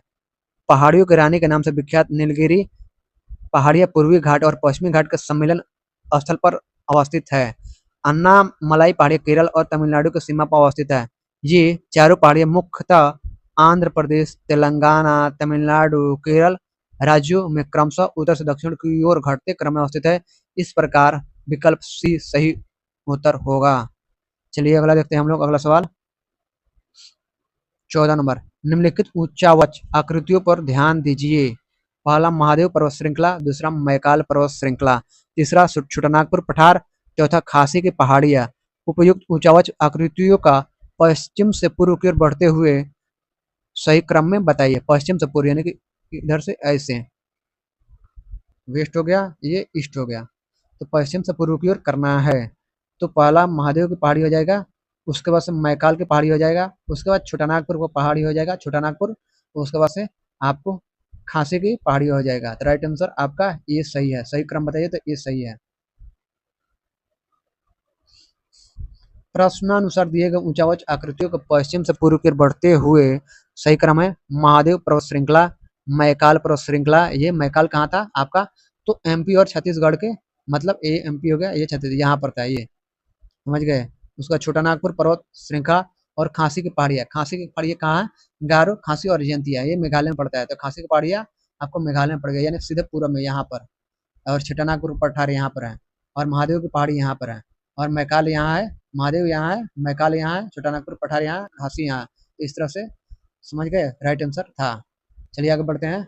महादेव एवं मैकाल श्रेणी सतपुड़ा श्रेणी के पूर्वी विस्तार के रूप में स्थित है। इनके पूर्व में जो है छोटानागपुर श्रेणी तथा सबसे पूर्व में खासी की पहाड़ी मेघालय में स्थित है। बताया ना, गारो खासी जयंतिया की पहाड़ी है, तो खासी की जयंत पहाड़ी जो है दे रहा है यहाँ पर, तो मेघालय में स्थित है। 15 नंबर, निम्नलिखित किस पहाड़ी पर पूर्वी घाट पश्चिमी घाट से मिलता है? निम्नलिखित किस पहाड़ी पर पूर्वी घाट और पश्चिमी घाट से मिलता है? तो सी नीलगिरी की पहाड़ी। नीलगिरी पहाड़ी पश्चिमी घाट, ये यहाँ पर मिल रहा था सम्मेलन पर। नीलगिरी पहाड़ी भारतीय प्रायद्वीप के पूर्वी घाट तथा पश्चिमी घाट के मिलन बिंदु पर स्थित है। नीलगिरी पहाड़ी को ब्लू माउंटेन्स भी कहा जाता है। इसकी सर्वाधिक ऊंची चोटी डोडा बेटा लगभग 2637 मीटर ऊंची है। 16 नंबर, इनमें से कौन सी दो श्रेणियों के मध्य नीलगिरी पहाड़ियां स्थित है? इनमें से कौन सी दो श्रेणियों के मध्य जो है नीलगिरी पहाड़ियां स्थित है? तो सी सह्याद्री, यानी पश्चिमी घाट और पूर्वी घाट, सी राइट आंसर है।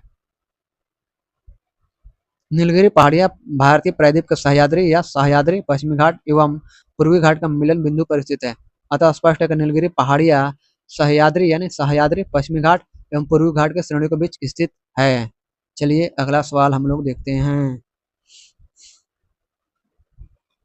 17 नंबर, पूर्वी एवं पश्चिमी घाट डैश पर आपस में मिलते हैं। पूर्वी और पश्चिमी घाट जो है डैश पर आपस में मिलते हैं। तो नीलगिरी की पहाड़ियों, पूर्वी और पश्चिमी घाट नीलगिरी की पहाड़ियों पर आपस में मिलते हैं। नीलगिरी पहाड़ी को ब्लू माउंटेन्स भी कहा जाता है।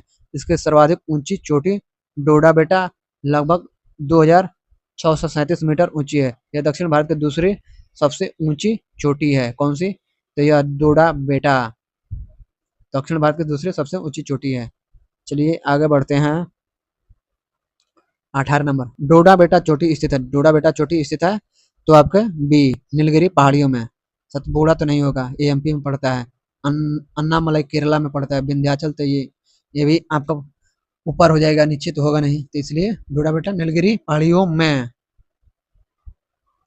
19 नंबर, जहाँ पूर्वी घाट और पश्चिमी घाट मिलते हैं वहां निम्नलिखित में से कौन सी पहाड़ी या अवस्थित है? सी नीलगिरी पहाड़ियां 2008 में 99 में। 20 नंबर, जहाँ पूर्वी घाट और पश्चिमी घाट मिलते हैं वह कौन सी पहाड़ियां स्थित है? ए नीलगिरी पहाड़ियां। 21 नंबर, निम्नलिखित में से कौन एक कर्नाटक, केरल और तमिलनाडु राज्यों के मिलन स्थल पर स्थित है? निम्नलिखित में से कौन एक कर्नाटक, केरल एवं तमिलनाडु राज्यों के मिलन स्थल पर स्थित है? तो डी नीलगिरी पहाड़ियां। नीलगिरी पहाड़ियां भारत के दक्षिणी भाग में स्थित एक पर्वतमाला है। यह पर्वतमाला पश्चिमी घाट श्रृंखला का हिस्सा है। ये कर्नाटक, केरल एवं तमिलनाडु राज्यों के मिलन स्थल पर स्थित है। एक तो कर्नाटक, केरल और तमिलनाडु राज्यों के मिलन स्थल पर स्थित है। दूसरा पश्चिमी घाट और पूर्वी घाट है। ये पश्चिमी घाट हो गया और पूर्वी घाट के ट्राइजेक्शन यानी कि यहाँ पर मिलन बिंदु पर स्थित है। चलिए अगला सवाल देखते हैं। 22 नंबर, नीलगिरी पर्वतमाला किस राज्य में स्थित है? वह है। ये तमिलनाडु। 23 नंबर सवाल। भारतीय समुद्र शास्त्रियों ने अरब सागर के तल में बंबई से पश्चिम दक्षिण पश्चिम में लगभग 455 किलोमीटर दूर एक नए 1505 मीटर ऊंचे पर्वत की खोज की है। इस पर्वत का नाम रखा गया है तो बी रमन सागर पर्वत 1995 में पूछा गया था। भारतीय समुद्र शास्त्रियों ने 3 समुद्र पर्वत श्रेणियों की खोज की है, जिनमें एक मध्य हिंद महासागर बेसिन में, दूसरा पूर्वी अरब सागर में सागर कन्या तथा तीसरा मुंबई से 455 किलोमीटर दक्षिण पश्चिम में खोजा गया। इस पर्वत का नामकरण महान वैज्ञानिक सीवी रमन के नाम पर रमन सागर पर्वत रमन सी माउंट रखा गया। अन्य दो का नाम जो है पन्नीकर एवं वाडिया के नाम पर रखा गया है। 24 नंबर सवाल। निम्नलिखित कथनों में से कौन सा एक सही नहीं है? ए पश्चिमी घाट उत्तरी क्षेत्र में अपेक्षाकृत अधिक ऊंचाई पर है, तो ये गलत है, सही नहीं पूछा तो गलत है। पश्चिमी घाट जो उत्तरी क्षेत्र में अपेक्षाकृत अधिक ऊंचाई पर नहीं है बल्कि कम है। साउथ में जो है ना पश्चिमी घाट जो है दक्षिण में अधिक ऊंचाई है दक्षिण में। बाकी नर्मदा नदी तथा ताप्ती घाटी नदी घाटी या पुराने रिफ्ट घाटियां मानी जाती है, ये भी सही है। तापी नदी जो सतपुड़ा के दक्षिण में, ये भी सही है। पश्चिमी घाट में अनाई सबसे ऊंची चोटी, ये भी सही है। गलत पूछ रहा है, सही नहीं है, तो ये 1 नंबर जो है आपका सही नहीं है। 2005 में सवाल पूछा गया था। पश्चिमी घाट की औसत पश्चिमी घाट की ऊंचाई जो है उत्तर से दक्षिण बढ़ती जाती है। इसकी सबसे ऊंची चोटी केरल में स्थित अनाई चोटी 2695 मीटर है, जो दक्षिणी क्षेत्र में स्थित है। अतः कथन भी सत्य है। ताप्ती नदी सतपुड़ा के दक्षिण में बहती है। ताप्ती नदी जो है दक्षिण में बहती है, किसके? ताप्ती नदी सतपुड़ा के दक्षिण में बहती है। इस प्रकार कथन सी सत्य है। जो समानांतर भागों में फैलाव से रिफ्ट घाटी या ग्राबेन का निर्माण होता है। ये घाटियां संकरी होती है। नर्मदा दामोदर और ताप्ती नदियां जो है ताप्ती नदियां भारतीय रिफ्ट घाटी का उदाहरण है। यानी कि नर्मदा होगा, नर्मदा दामोदर और ताप्ती नदियां जो है नर्मदा दामोदर और ताप्ती नदियां जो है भारतीय रिफ्ट घाटी का उदाहरण है। अतः कथन डी भी सत्य है। विकल्प ए कथन सही नहीं है। 25 नंबर। भारत के निम्नलिखित में से कौन सी पर्वत श्रेणी केवल एक ही राज्य में फैली है? भारत के निम्नलिखित में से कौन सी पर्वत श्रेणी केवल एक ही राज्य में फैली है? तो सी अजंता। अजंता श्रेणी महाराष्ट्र राज्य में स्थित है। इसका विस्तार केवल महाराष्ट्र राज्य में ही है। अन्य का विस्तार 1 से अधिक राज्यों में है। 26 नंबर। महाराष्ट्र एवं कर्नाटक में पश्चिमी घाट डैश कहलाते हैं। महाराष्ट्र और कर्नाटक में पश्चिमी घाट कहलाते हैं, सह्याद्री कहलाते हैं। नीलगिरी पर्वत खत्म। दक्षिणी पश्चिमी घाट को महाराष्ट्र, गोवा एवं कर्नाटक में सह्याद्री के नाम से जाना जाता है। 27 नंबर सवाल देखिए। नीचे दिए गए कूट से निम्नलिखित पहाड़ियों का दक्षिण से उत्तर की ओर बढ़ते हुए सही अवस्थिगत जो है अनुक्रम चुनिए। सतमाला पहाड़िया, कैमूर पहाड़िया, फिर पंजाल श्रेणी, नागा पहाड़िया। यानी दक्षिण से उत्तर की ओर, दक्षिण से उत्तर की ओर बढ़ते हुए सही, दक्षिण से उत्तर की ओर। तो सतमाला पहाड़ी हो जाएगा, कैमूर की पहाड़ी हो जाएगा, उसके बाद से नागा पहाड़ी हो जाएगा, उसके बाद पीर पंजाल हो जाएगा। तो राइट आंसर बी हो जाएगा। Right answer B. 1 2 4 3। निम्नलिखित पहाड़ियों का दक्षिण से उत्तर की ओर बढ़ते हुए सही क्रम इस प्रकार है। सतमाला पहाड़िया जो महाराष्ट्र में पड़ता है, कैमूर की पहाड़िया जो है कैमूर पहाड़ी मध्य प्रदेश से बिहार तक है, नागा पहाड़िया जो है भारत म्यांमार सीमा तक है, तथा पीर पंजाल श्रेणी जो है जम्मू कश्मीर से हिमाचल प्रदेश में है। तो सबसे उत्तर में पड़ जाता है पीर पंजाल श्रेणी, दक्षिण में से उत्तर। इस तरह से आंसर आपका क्या था? तो ये था, बी था। यानी सबसे पहले सतमाला था, उसके बाद कैमूर पहाड़िया था, उसके बाद से नागा पहाड़िया था, उसके बाद पीर पंजाल जम्मू कश्मीर में है। ये आपका एमपी में है, एमपी में ये वाला, और ये एमपी और बिहार, बी से बिहार याद रखिएगा, बी से बिहार। और नागा पहाड़ी कहाँ है? तो ये म्यांमार, भारत और म्यांमार बॉर्डर के पास है। यानी कि नागा पहाड़ी नागालैंड, समझ गए, और म्यांमार के बॉर्डर पर है। तो समझ गए। इस तरह से जो 1 2 4 3 सही आंसर है। 28 नंबर सवाल देखिए। कार्डमम पहाड़ियाँ जिन राज्यों की सीमाओं पर स्थित है वह है? तो सी केरल और तमिलनाडु है।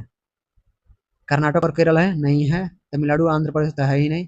कर्नाटक और तमिलनाडु नहीं है, केरल और तमिलनाडु है। 2 बार सवाल पूछा गया है।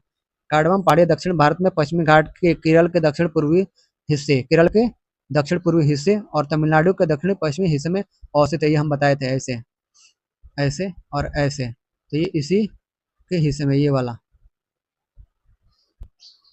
29 नंबर, भारत की दक्षिणतम पर्वत श्रेणी है, भारत की दक्षिणतम पर्वत श्रेणी है आपकी सी, कार्डमम सबसे दक्षिण में है। कार्डमम पहाड़ी भारत की दक्षिणतम पर्वत श्रेणी है। यह अन्नामलाई मलाई पहाड़ी, यह अन्नामलाई पहाड़ी के दक्षिण में स्थित है। यहाँ पर इलायची का अत्यधिक उत्पादन होता है, जिसके कारण इन्हें इलायची पहाड़ियाँ भी कहा जाता है, जिन्हें इलायची पहाड़ियाँ भी कहा जाता है।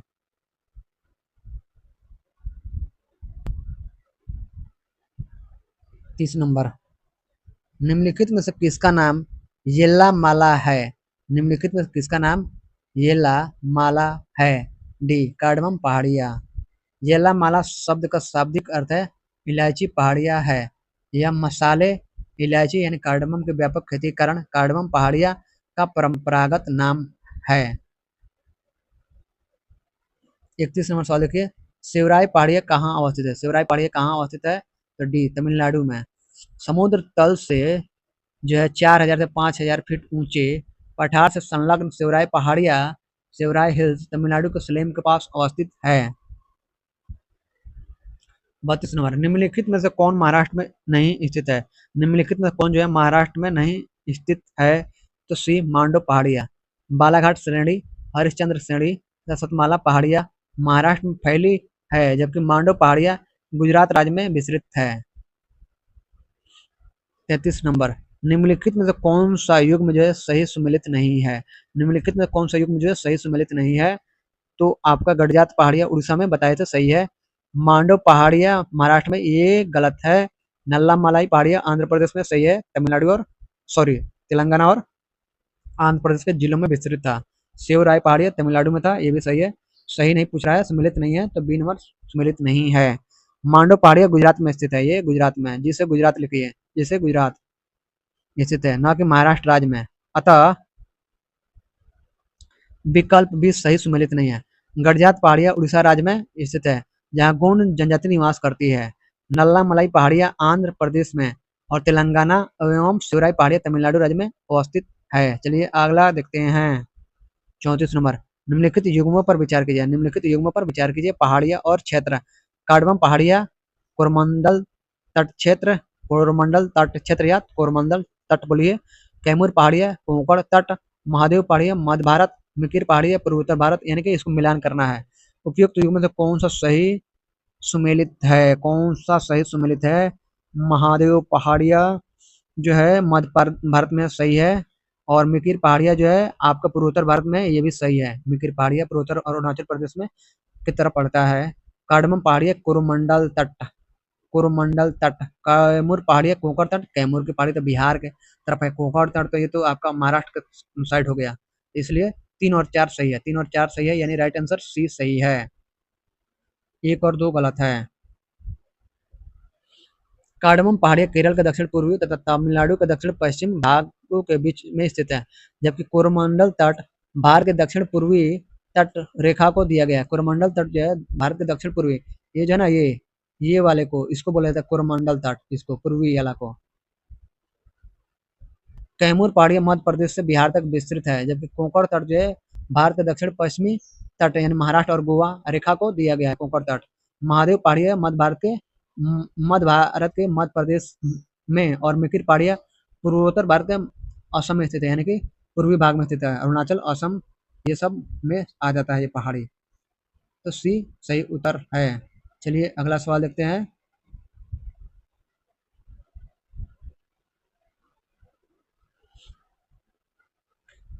35 नंबर, महादेव पहाड़ियाँ भाग है, महादेव पहाड़ियाँ भाग है ये सतपुड़ा का। महादेव पहाड़ियाँ सतपुड़ा श्रेणी का विस्तार यानी एक्सटेंशन है।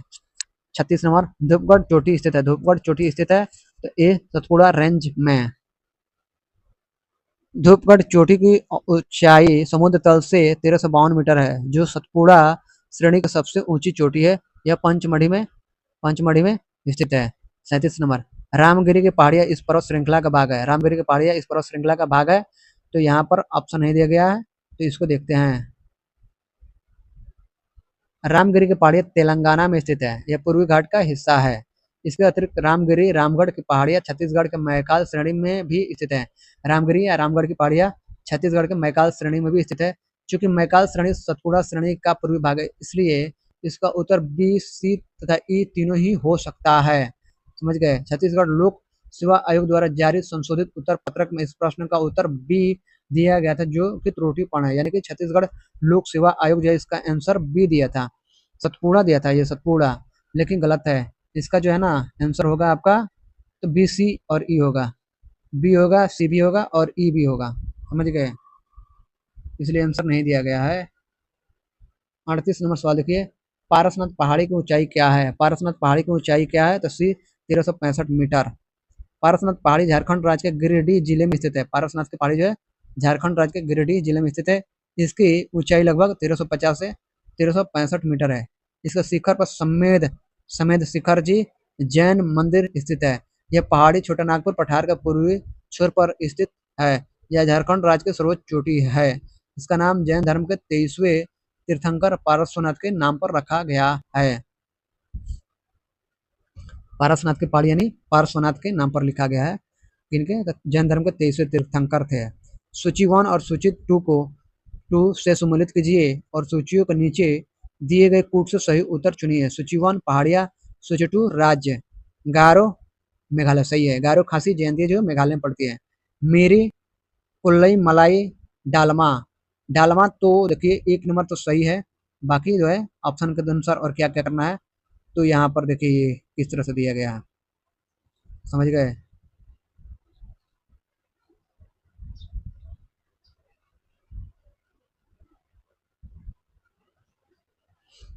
गारो आपका हो गया मेघालय में, डालमा झारखंड में हो गया, और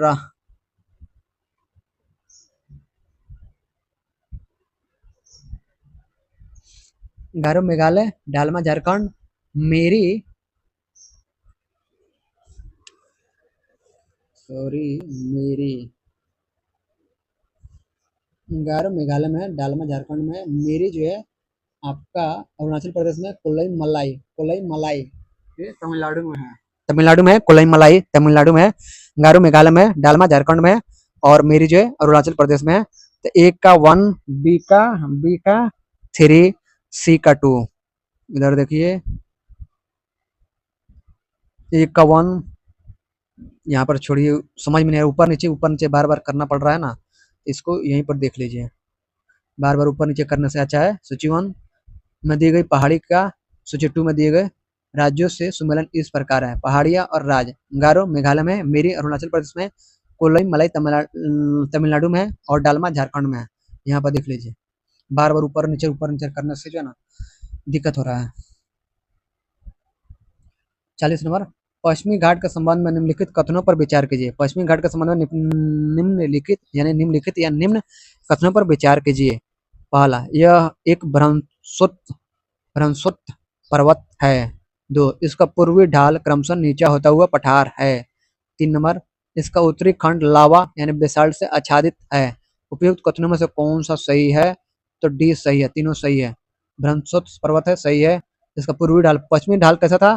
तो खड़ा था, पूर्वी ढाल ऐसा था। समझ गए? जैसे कि ये जो है ना, ये खड़ा हो गया और ये क्या हुआ? मंद हो गया। ये डायरेक्ट खड़ा है, ये मंद हो गया। इसी तरह पश्चिमी ढाल जो है खड़ा है और पूर्वी ढाल सीढ़ी को नुमा है, सीढ़ी के जैसा है ना, सीढ़ी ऐसे सीढ़ी होता है ना, ऐसे है। तो इसलिए 2 सही है। उत्तरी खंड जो लावा यानी बेसाल्ट से बना है, सही है। गोवा के पढ़ाए थे ना, गोवा के उत्तरी जो भाग है पश्चिमी घाट का, एक किससे बना था? बेसाल्ट से। और गोवा के बाद यानी दक्षिण में ग्रेनाइट और निस चट्टानों से बना है। तो दोनों 3 नंबर भी सही है। तीसरा जो है सही है, तीनों सही है। पश्चिमी घाट का विस्तार अरब सागर तट के समानांतर लगभग 1600 किलोमीटर की लंबाई में उत्तर में तापी के मुहाने से दक्षिण में कुमारी अंतरिक्ष तक पाया जाता है। यह भ्रमशोत्त यानी ब्लॉक पर्वत है, जिनका निर्माण स्थल के एक खंड के अरब सागर में अवसंवलन के कारण हुआ है। इसका पश्चिमी ढाल तीव्र और खड़ा है, जबकि पूर्वी ढाल मंद और सीढ़ीनुमा या क्रमशः नीचा होता हुआ पठार है। 16 डिग्री उत्तरी अक्षांश तथा पश्चिमी घाट मुख्यतः बेसाल्ट शैलों से एवं गोवा से दक्षिण ग्रेनाइट और निस शैलों से निर्मित है। अभी बताए हैं। चलिए, एक्सप्लेन हो गया। 41 नंबर, कोडाई कनाल किस पहाड़ी में स्थित है? कोडाई कनाल किस पहाड़ी में स्थित है? तो सी पालनी में स्थित है। कोडाई कनाल तमिलनाडु के डिंडीगुल जिले में पालनी पहाड़ी में स्थित है। 2018 में सवाल पूछा गया था। 42 नंबर सवाल देखिए, निम्नलिखित में कौन सी पहाड़ी राजस्थान में विंध्य पर्वत श्रेणियों का विस्तार है? निम्नलिखित में से कौन सी पहाड़ी है जो राजस्थान में विंध्य पर्वत श्रेणियों का विस्तार है? मुकुंदरा पहाड़ी, डोरा पर्वत, और दो ऑप्शन देखते हैं हम लोग, अलवर पर्वत और गिरवा पर्वत। तो इसमें से ऑप्शन ए सही होगा, कौन सा? तो मुकुंदरा पहाड़िया होगा।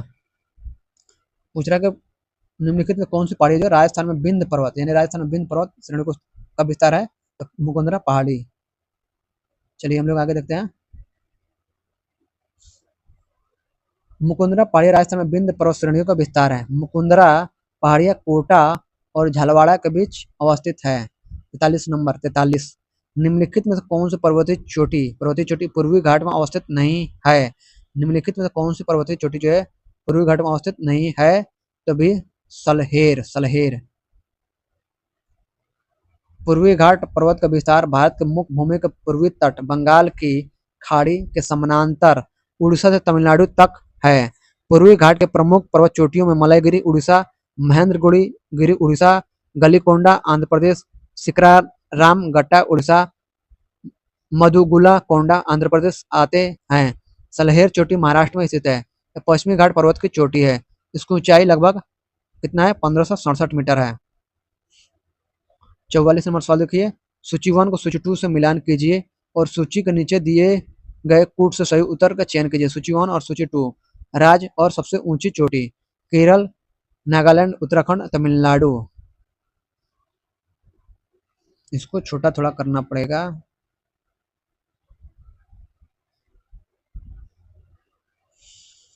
राज्य और सबसे ऊंची चोटी, तो केरल का हो जाएगा, केरल का अनाईमुडी हो जाएगा, और नागालैंड का हो जाएगा सारामती हो जाएगा, उत्तराखंड का हो जाएगा, उत्तराखंड का 3 का हो जाएगा, 3 का 2 हो जाएगा नंदन देवी, और तमिलनाडु डोडा बेटा।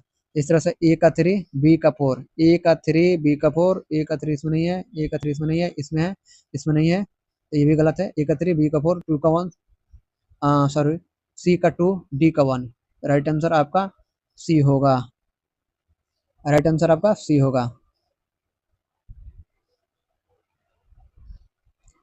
प्रश्नगत सर्वोच्च चोटी एवं उनसे संबंधित राज्यों का सही सम्मेलन निम्न प्रकार से है। राज्य और चोटी, केरल अनाईमुडी, नागालैंड सारामती, उत्तराखंड नंदा देवी, तमिलनाडु डोडा बेटा। 45 नंबर सवाल देखिए, मध्य भारत में स्थित पहाड़ियों का पश्चिम से पूर्व निम्नलिखित में से कौन सा एक सही क्रम है? तो बी सतपुड़ा, सतपुड़ा, महादेव, मैकाल और छोटा नागपुर। मध्य भारत में स्थित विकल्पगत पहाड़ियों का पश्चिम से पूर्व का सही क्रम निम्न है: सतपुड़ा, महादेव, मैकाल और छोटा नागपुर तथा छोटा नागपुर या छोटा नागपुर। 46 नंबर देखिए, सतपुड़ा क्षेत्र में स्थित श्रेणियों में से पश्चिम से पूर्व की ओर उनकी स्थिति को दर्शाने वाला निम्नलिखित में से कौन सा क्रम सही है? तो आपका ए, बड़वानी की पहाड़ियां, महादेव पहाड़ियां और मैकाल श्रेणी। Right answer A. सतपुड़ा में स्थित श्रेणियों में से पश्चिम से पूर्व की ओर उनकी स्थिति को दर्शाने वाला सही क्रम इस प्रकार है: बड़वानी की पहाड़ियां, महादेव पहाड़ियां और मैकाल श्रेणी। 47 नंबर, कन्याकुमारी से सटी पहाड़ियां, कन्याकुमारी से सटी पहाड़ियां है तो सी कार्डमम पहाड़ियां।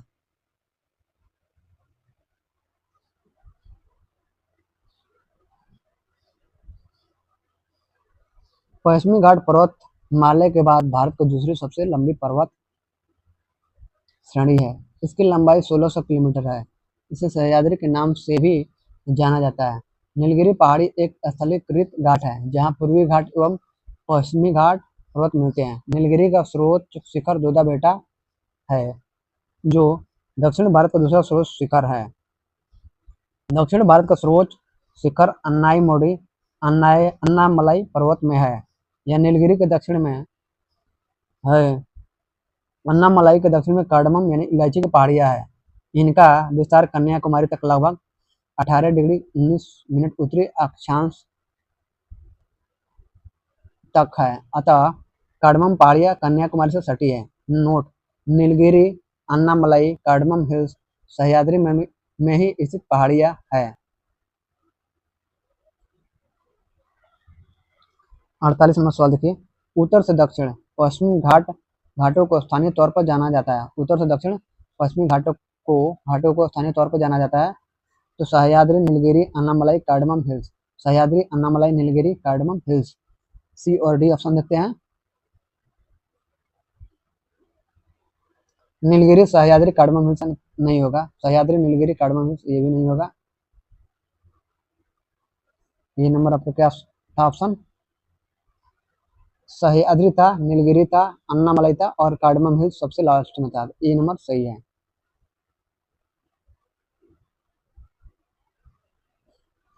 उत्तर से दक्षिण पश्चिमी घाट को स्थानीय तौर पर इस प्रकार जाना जाता है। Sahyadri, Nilgiri, Annamalai, cardamom hills.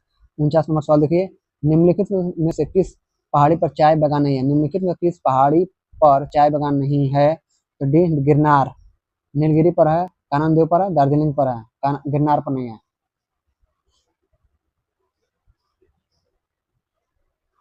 दिए गए विकल्पों में गिरनार पहाड़ी पर चाय बागान नहीं है, अन्य सभी पहाड़ियों पर चाय बागान है। कानन देव पहाड़ी भारत के केरल राज्य के इडुक्की जिले में अवस्थित है। यह क्षेत्र मुन्नार हिल स्टेशन के पास अवस्थित है। मुन्नार क्षेत्र में 1870 के दशक में चाय बागानों की शुरुआत हुई थी।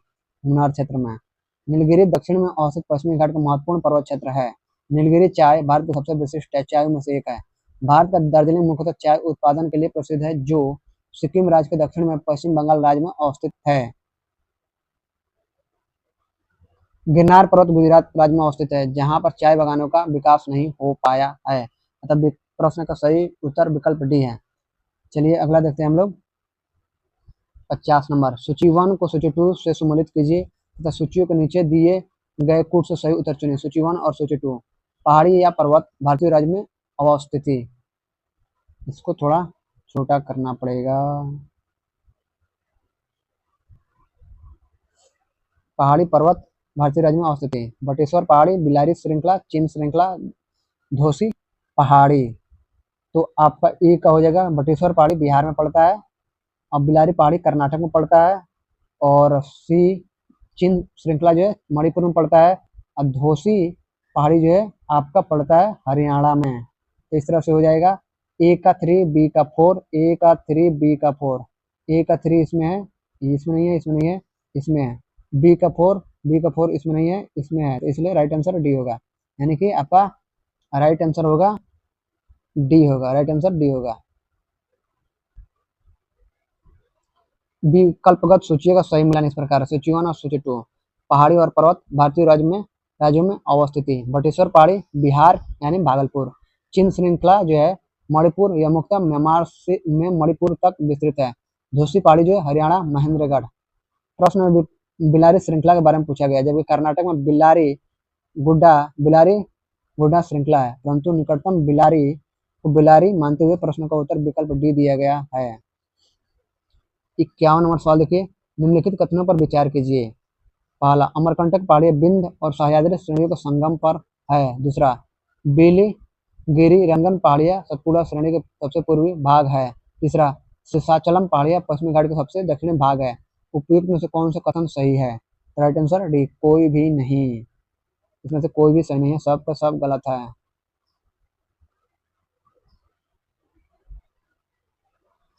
अमरकंटक पहाड़ियां विंध्य और सतपुड़ा पर्वत श्रृंखला का मिलन बिंदु है, अतः कथन 1 सही नहीं है। बेलीगिरी रंगन पहाड़ी दक्षिण पूर्वी कर्नाटक में स्थित एक पहाड़ी श्रृंखला है, जो तमिलनाडु की सीमा पर स्थित है, जबकि सतपुड़ा श्रेणी के पूर्वी भाग पर मैकाल पहाड़ियां है। पूर्व में इसका विस्तार छोटानागपुर पठार तक है, अतः कथन 2 भी सही नहीं है। शेषाचलम पहाड़ियां दक्षिण आंध्र प्रदेश में पूर्वी घाट का हिस्सा, अतः कथन 3 भी सही नहीं है। इस प्रकार विकल्प डी सही उत्तर है। 52 नंबर, अल्बामा हिल स्थित है। सी, बीजापुर के अपलैंड के दक्षिण में। बीजापुर के अपलैंड के दक्षिण में अल्बामा हिल जो है बीजापुर अपलैंड के दक्षिण में स्थित है। 18 में पूछा गया था सवाल। चलिए अब हम लोग देखते हैं पर्वत चोटियों के बारे में हम लोग पढ़ेंगे। नोट्स देखते हैं। माउंट एवरेस्ट विश्व का सर्वोच्च पर्वत शिखर है। माउंट एवरेस्ट जो है विश्व का सर्वोच्च पर्वत शिखर है। इसकी ऊंचाई 8,848 मीटर तथा नेपाल एवं चीन तिब्बत में अवस्थित है, तथा नेपाल और चीन तिब्बत में अवस्थित है।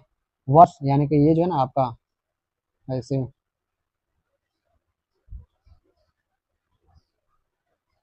और अपना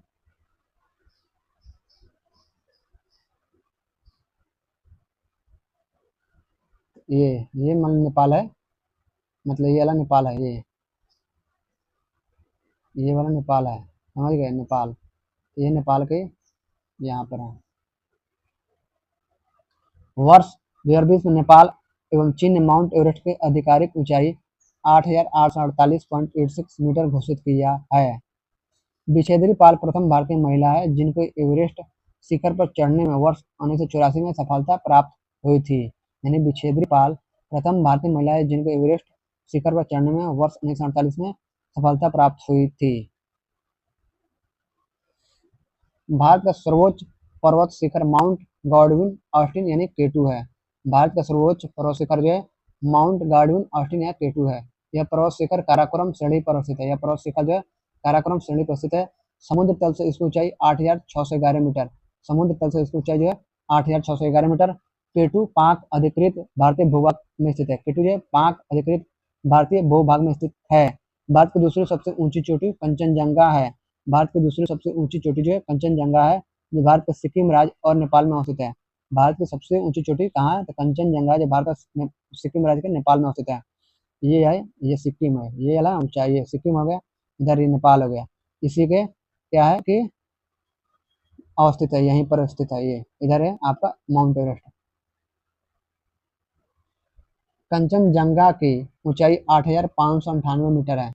यूनेस्को के अनुसार उसकी ऊंचाई 8,586 मीटर है। वर्ष 2016 में यूनेस्को द्वारा कंचनजंगा राष्ट्रीय उद्यान को मिश्रित वर्ग के अंतर्गत विश्व धरोहर स्थल के रूप में संरक्षित किया गया। कब? 2016 में, किसके द्वारा? यूनेस्को द्वारा। किसको? तो राष्ट्रीय उद्यान कंचनजंगा को। भारत की तीसरी सर्वोच्च चोटी नंगा पर्वत है। भारत की तीसरी सर्वोच्च चोटी कौन है? नंगा पर्वत है। भारत की चौथी सर्वोच्च चोटी नंदा देवी की ऊंचाई 7,817 मीटर है। नंदा देवी राष्ट्रीय उद्यान घोषित किया जा चुका है। नंदा देवी और वैली ऑफ फ्लावर्स राष्ट्रीय उद्यान को यूनेस्को द्वारा 1988 में प्राकृतिक महत्व के विश्व धरोहर के रूप में संरक्षित किया गया। चलिए आगे बढ़ते हैं। भारत की प्रमुख चोटियां, भारत की प्रमुख चोटियां देखते हैं।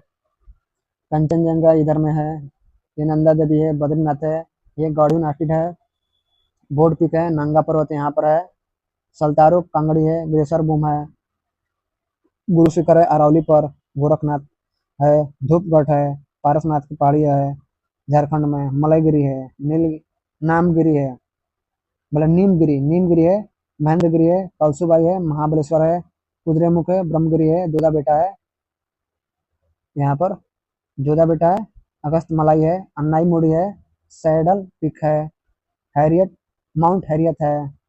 चलिए आगे हम लोग देखते हैं। अरावली की सर्वोच्च चोटी गुरु शिखर 1722 मीटर है। यह राजस्थान के सिरोही जिले में अवस्थित है। राजस्थान के सिरोही जिले में अवस्थित है। कामेत और तथा त्रिशूल पर्वत शिखर भारत के उत्तराखंड राज्य में है। कामेत तथा त्रिशूल पर्वत जो है शिखर भारत के उत्तराखंड राज्य में स्थित है। गोसाई थान तिब्बत में नेपाल की सीमा, गोसाई थान तिब्बत में नेपाल की सीमा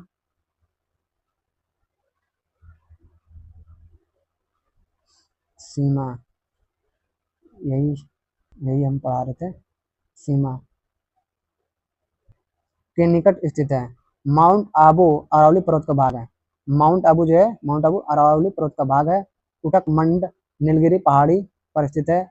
दक्षिण भारत के कोडाई कनाल तमिलनाडु के डिंडीगुल जिले में पालनी पालनी पहाड़ी में अवस्थित है। चलिए अब सवाल देखते हैं हम लोग।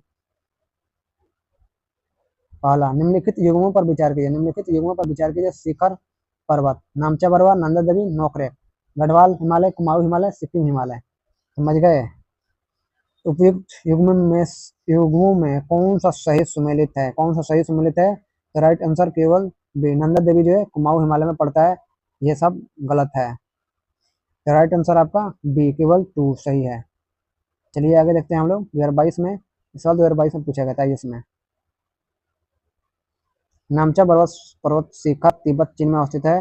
नोट, एनसीईआरटी के अनुसार नामचा बरवा की स्थिति भारत के अरुणाचल प्रदेश में है, अतः यह गढ़वाल हिमालय में स्थित नहीं है। नंदा देवी पर्वत शिखर के नाम से दो शिखर है, नंदा देवी पश्चिमी 7,817 मीटर एवं नंदा देवी पूर्वी 7,434 मीटर। इनमें से नंदा देवी पश्चिमी चमोली जिले में स्थित है, जो गढ़वाल हिमालय पर्वत का शिखर है, जबकि नंदा देवी पूर्वी चमोली, पिथौरागढ़ एवं बागेश्वर जिलों की सीमा पर स्थित है, जो कुमाऊं हिमालय पर्वत का शिखर है। चूंकि प्रश्न में केवल नंदा देवी शिखर पूछा गया, अतः युग्म 2 सही सुमेलित है। सिडनी ब्राड ने हिमालय के प्रादेशिक विभाजन के अनुसार भी नंदा देवी कुमाऊं हिमालय का पर्वत शिखर है। नोकरेक शिखर गारो पहाड़ी श्रृंखला का सर्वोच्च शिखर है। नोकरेक शिखर जो है गारो पहाड़ी श्रृंखला का सर्वोच्च शिखर है। गारो, खासी और जयंतिया, यानी ये तीनों जो है आपका मेघालय में पड़ती है, और यहाँ पर गारो पूछ रहा है तो नोकरेक शिखर जो है गारो पहाड़ी श्रृंखला का सर्वोच्च शिखर है, सिक्किम हिमालय पर्वत का शिखर नहीं है। चलिए दूसरा, माउंट एवरेस्ट कहाँ है? तो आपका ऑप्शन नहीं दिया गया, पाकिस्तान में नहीं है। उसके बाद से माउंट एवरेस्ट विश्व का सर्वोच्च पर्वत शिखर है। इसकी ऊंचाई 8,848 मीटर यानी कि 29,028 फीट नेपाल एवं तिब्बत चीन में अवस्थित है। नेपाल एवं तिब्बत एवं चीन में अवस्थित है, इसलिए आंसर नहीं दिया गया है। वर्ष 2020 में नेपाल और चीन ने माउंट एवरेस्ट की आधिकारिक ऊंचाई 8,848.86 मीटर घोषित किया, इसलिए यहाँ पर आंसर नहीं दिया गया है। 3 नंबर, कौन सा सबसे ऊंचा पर्वत शिखर है? कौन सा सबसे ऊंचा पर्वत शिखर है? तो माउंट एवरेस्ट है।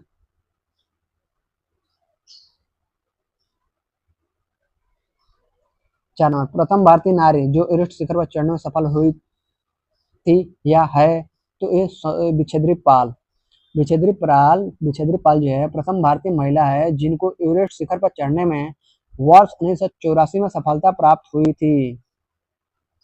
5 नंबर सवाल देखिए, माउंट एवरेस्ट शिखर पर चढ़ने वाली पहली महिला थी? तो ये जुंको ताबेई एक जापानी पर्वतारोही है। उन्होंने 16 मई 1875 को माउंट एवरेस्ट को फतह कर इतिहास रच दिया, तो ऐसा करने वाली वह प्रथम महिला बन गई। ये 7 महाद्वीपों को सर्वोच्च शिखर पर चढ़ने वाली पहली महिला भी है। 16 नंबर, 2 बार माउंट एवरेस्ट पर विजय प्राप्त करने वाली महिला पर्वतारोही है। डी संतोष यादव। विश्व की सबसे ऊंची चोटी माउंट एवरेस्ट पर सर्वप्रथम 2 बार विजय प्राप्त करने वाली विश्व की प्रथम महिला पर्वतारोही संतोष यादव भारत की एवरेस्ट पर चढ़ने वाली द्वितीय महिला है। 7 नंबर, एवरेस्ट पर चढ़ने वाली द्वितीय भारतीय महिला है तो सी संतोष यादव। 8 नंबर, भारत की सर्वोच्च पर्वत चोटी कौन सी है? ए केटू यानी गॉडविन ऑस्टिन। भारत की सर्वोच्च पर्वत चोटी माउंट गॉडविन ऑस्टिन यानी केटू कराकोरम श्रेणी पर स्थित है। यह भारत के केंद्र शासित प्रदेश लद्दाख में है। इस क्षेत्र पर पाकिस्तान का अवैध कब्जा है। 9 नंबर, भारतवर्ष की सबसे ऊंची चोटी कौन सी है? सी केटू यानी गॉडविन ऑस्टिन। 10 नंबर, भारत का सबसे ऊंचा पर्वत शिखर है ये कंचनजंगा। हिमालय पर्वत श्रेणी के पर्वतों की ऊंचाइयों एवं देश इस प्रकार है। माउंट एवरेस्ट लगभग 8,848 मीटर नेपाल एवं चीन यानी तिब्बत में। Godwin Austen K two 8,611 metre Bharat में। कंचनजंगा 8,598 मीटर यूनेस्को के अनुसार 8,586 metre Bharat Nepal. Makalu 8,585 metre, NCERT 8,481 metre Nepal. स्पष्ट है गॉडविन ऑस्टिन भारत की सर्वोच्च पर्वत चोटी है। चूंकि गॉडविन ऑस्टिन विकल्पों में नहीं है, अतः अभीष्ट उत्तर विकल्प ए होगा। वर्ष 2020 में नेपाल एवं चीन ने जो है संयुक्त रूप से माउंट एवरेस्ट की आधिकारिक ऊंचाई 8,848.86 मीटर घोषित किया है। तो भारत का सबसे ऊंचा पर्वत शिखर कौन है? कंचनजंगा है। 11 नंबर, हिमालय की ऊंची चोटी कंचनजंगा कहाँ स्थित है? बी और सी। बी नेपाल और सी नेपाल। सी नेपाल, बी नेपाल, सी सिक्किम। 12 नंबर सवाल देखिए, निम्न में सही क्रम क्या है? निम्न में जो है आपका 12 नंबर सवाल में निम्न में सही क्रम क्या है? तो आपका माउंट एवरेस्ट होगा, उसके बाद गॉडविन ऑस्टिन होगा, उसके बाद कंचनजंगा होगा। हाइट के अनुसार पूछ रहा है। अगला सवाल देखिए 13 नंबर, नंदा देवी चोटी है। नंदा देवी चोटी है बी गढ़वाल हिमालय का भाग है, गढ़वाल हिमालय का भाग है, पंजाब हिमालय का, नेपाल का, असम का नहीं है।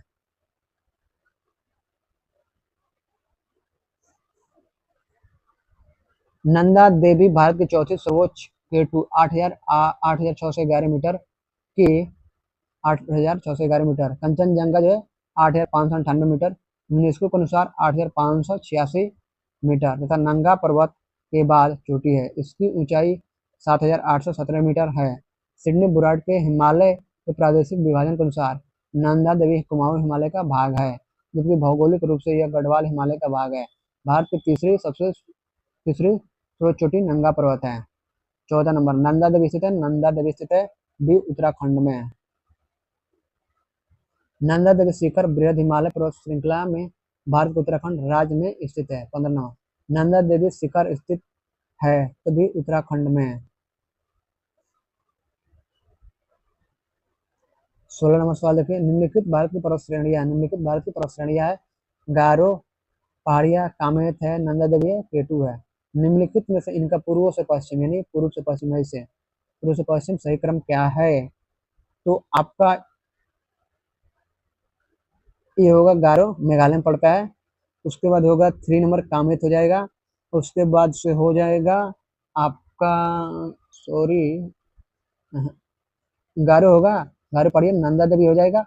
उसके बाद से आपका हो जाएगा कामेत हो जाएगा, उसके बाद केटू हो जाएगा। इस तरह से 1 2 3 4 1 2 3 4 यानी राइट आंसर डी होगा। 2024 में पूछा था। पहले ए होगा, उसके बाद से 2 होगा, उसके बाद से 3 होगा, उसके बाद से 4 होगा यानी डी होगा। प्रश्नगत पर्वत श्रेणियों का पूर्व से पश्चिम सही क्रम है। गारो पहाड़ी मेघालय में पड़ता है, नंदा देवी, कामेत और केटू। इस प्रकार सही उत्तर विकल्प डी में प्राप्त हो रहा है। गारो पहाड़िया उत्तर पूर्वी राज्य मेघालय में है, नंदा देवी और कामेत उत्तराखंड में है, केटू यानी गाड़ियों नेशनल केंद्र शासित प्रदेश लद्दाख में काराकोरम रेंज में है। 17 नंबर सवाल, गुरु शिखर पर्वत चोटी कौन से राज्य में अवस्थित है? ये राजस्थान में है। अरावली पर्वत की सबसे ऊंची चोटी है कौन? तो गुरु शिखर है। गुरु शिखर राजस्थान के सिरोही जिले में अरावली पर्वत की सर्वोच्च चोटी है। इसकी ऊंचाई जो है समुद्र तल से 1722 मीटर है। 18 नंबर सवाल देखिए, निम्नलिखित में से कौन सा एक अरावली का उच्चतम शिखर है? सी कुंभलगढ़। अरावली का सर्वोच्च शिखर गुरु शिखर 1722 मीटर है, जो विकल्प में नहीं है। विकल्प में दिए गए शिखरों में सर्वोच्च शिखर जो है कुंभलगढ़ 1224 मीटर है। तो यहाँ पर क्या है विकल्प में? गुरु शिखर नहीं है, इसलिए कुंभलगढ़ सही होगा। चलिए आगे बढ़ते हैं। 19 नंबर सवाल देखते हैं।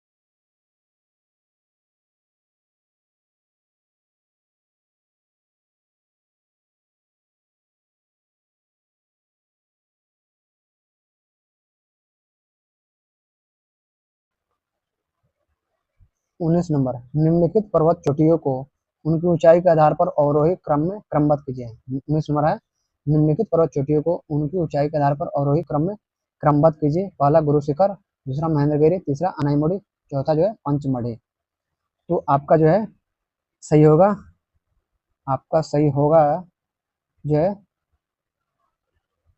निम्नलिखित पर्वत चोटियों को उनकी ऊंचाई के आधार पर अवरोही क्रम में क्रमबद्ध कीजिए। अवरोही क्रम में पहला जो है अनाईमुड़ी होगा, उसके बाद से गुरु शिखर होगा, उसके बाद से महेंद्रगिरी होगा, उसके बाद से पंचमढ़ी होगा, यानी कि राइट आंसर ए होगा। पर्वत चोटियों का सागर तल से लगभग ऊंचाई के आधार पर सही अवरोही क्रम निम्नवत है। अनाईमुड़ी 2695 मीटर, गुरु शिखर है 1722 मीटर, महेंद्रगिरी है 1501 मीटर, पंचमढ़ी है 267 मीटर। 20 नंबर सवाल देखिए, निम्नलिखित में कौन जो है हिमालय की चोटियों को पूर्व से पश्चिम दिशा में सही क्रम को प्रस्तुत करता है? तो राइट आंसर डी होगा, नामचा, बरवा, कंचनजंगा, माउंट एवरेस्ट और नंदा देवी। यानी कि पूर्व से पश्चिम, यानी इधर से इधर। सबसे पहले नामचा बर्वा होगा, यह अरुणाचल प्रदेश में है।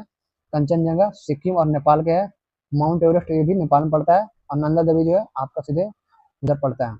देखिए, हिमालय की चोटियों का पूर्व से पश्चिम दिशा का सही क्रम निम्न अनुसार है।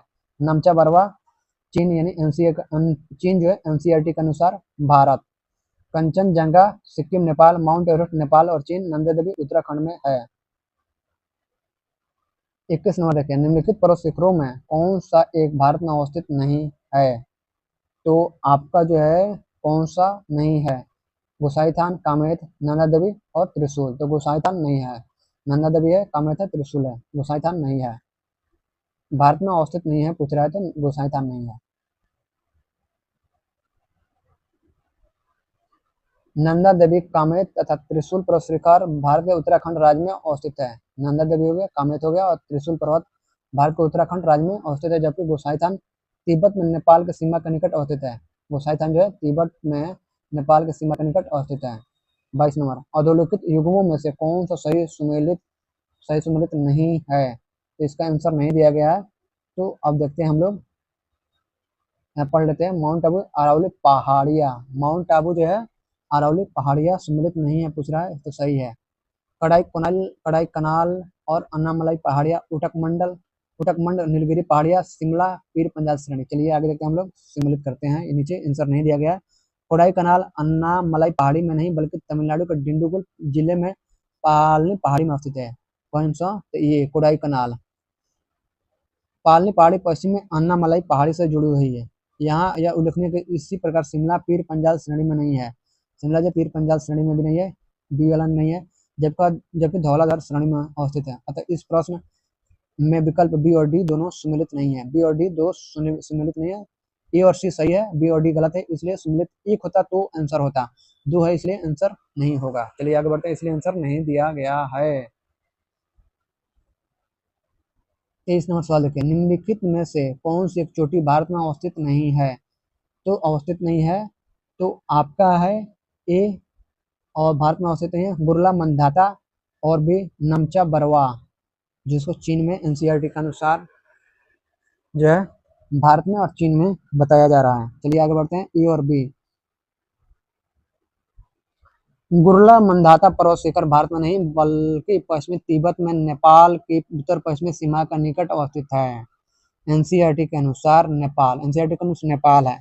इसी प्रकार नामचा पर्वत चोटी भी अरुणाचल प्रदेश सीमा के निकट दक्षिण पूर्वी तिब्बत यानी चीन में अवस्थित है। एनसीईआरटी के अनुसार भारत है।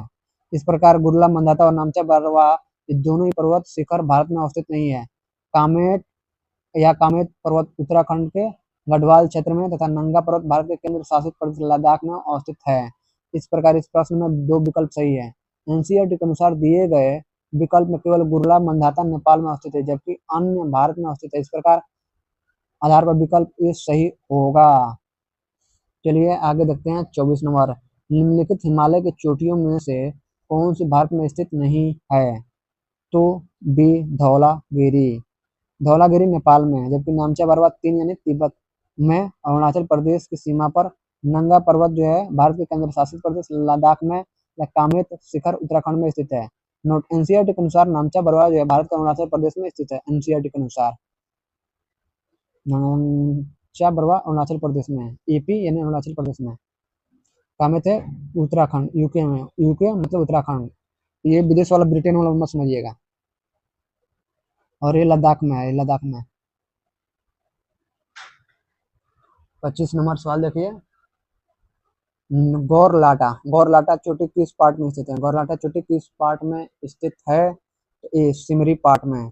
गौरलाटा चोटी जो सामरी पार्ट पर स्थित है, सामरी पार्ट पर स्थित है। यह छत्तीसगढ़ राज्य में अवस्थित है। इस पर्वतीय शिखर की ऊंचाई लगभग 1225 मीटर है। चलिए अगला देखते हैं 26 नंबर, सूची 1 को सूची 2 से सम्मिलित कीजिए तथा सूचियों के नीचे दिए गए कूट से सही उत्तर का चयन कीजिए। सूची 1 और सूची 2, भारत के राज्य, भारत सबसे ऊंची चोटी, तमिलनाडु, राजस्थान, नागालैंड, मध्य प्रदेश। धूपगढ़ चोटी, सारामती चोटी, गुरु शिखर और डोडा बेटा। तो आपका जो है इसको जो थोड़ा सा बड़ा कर लिया जाए, एक का हो जाएगा डोडा बेटा चोटी। राजस्थान का हो जाएगा बी का राजस्थान गुरु शिखर अरावली पर है। और नागालैंड का हो जाएगा सारामती चोटी। मध्य प्रदेश में धूपगढ़ चोटी। तो इस तरह से आपका डी आंसर होगा। ए का 4, बी का 3, सी का 2, डी का 1।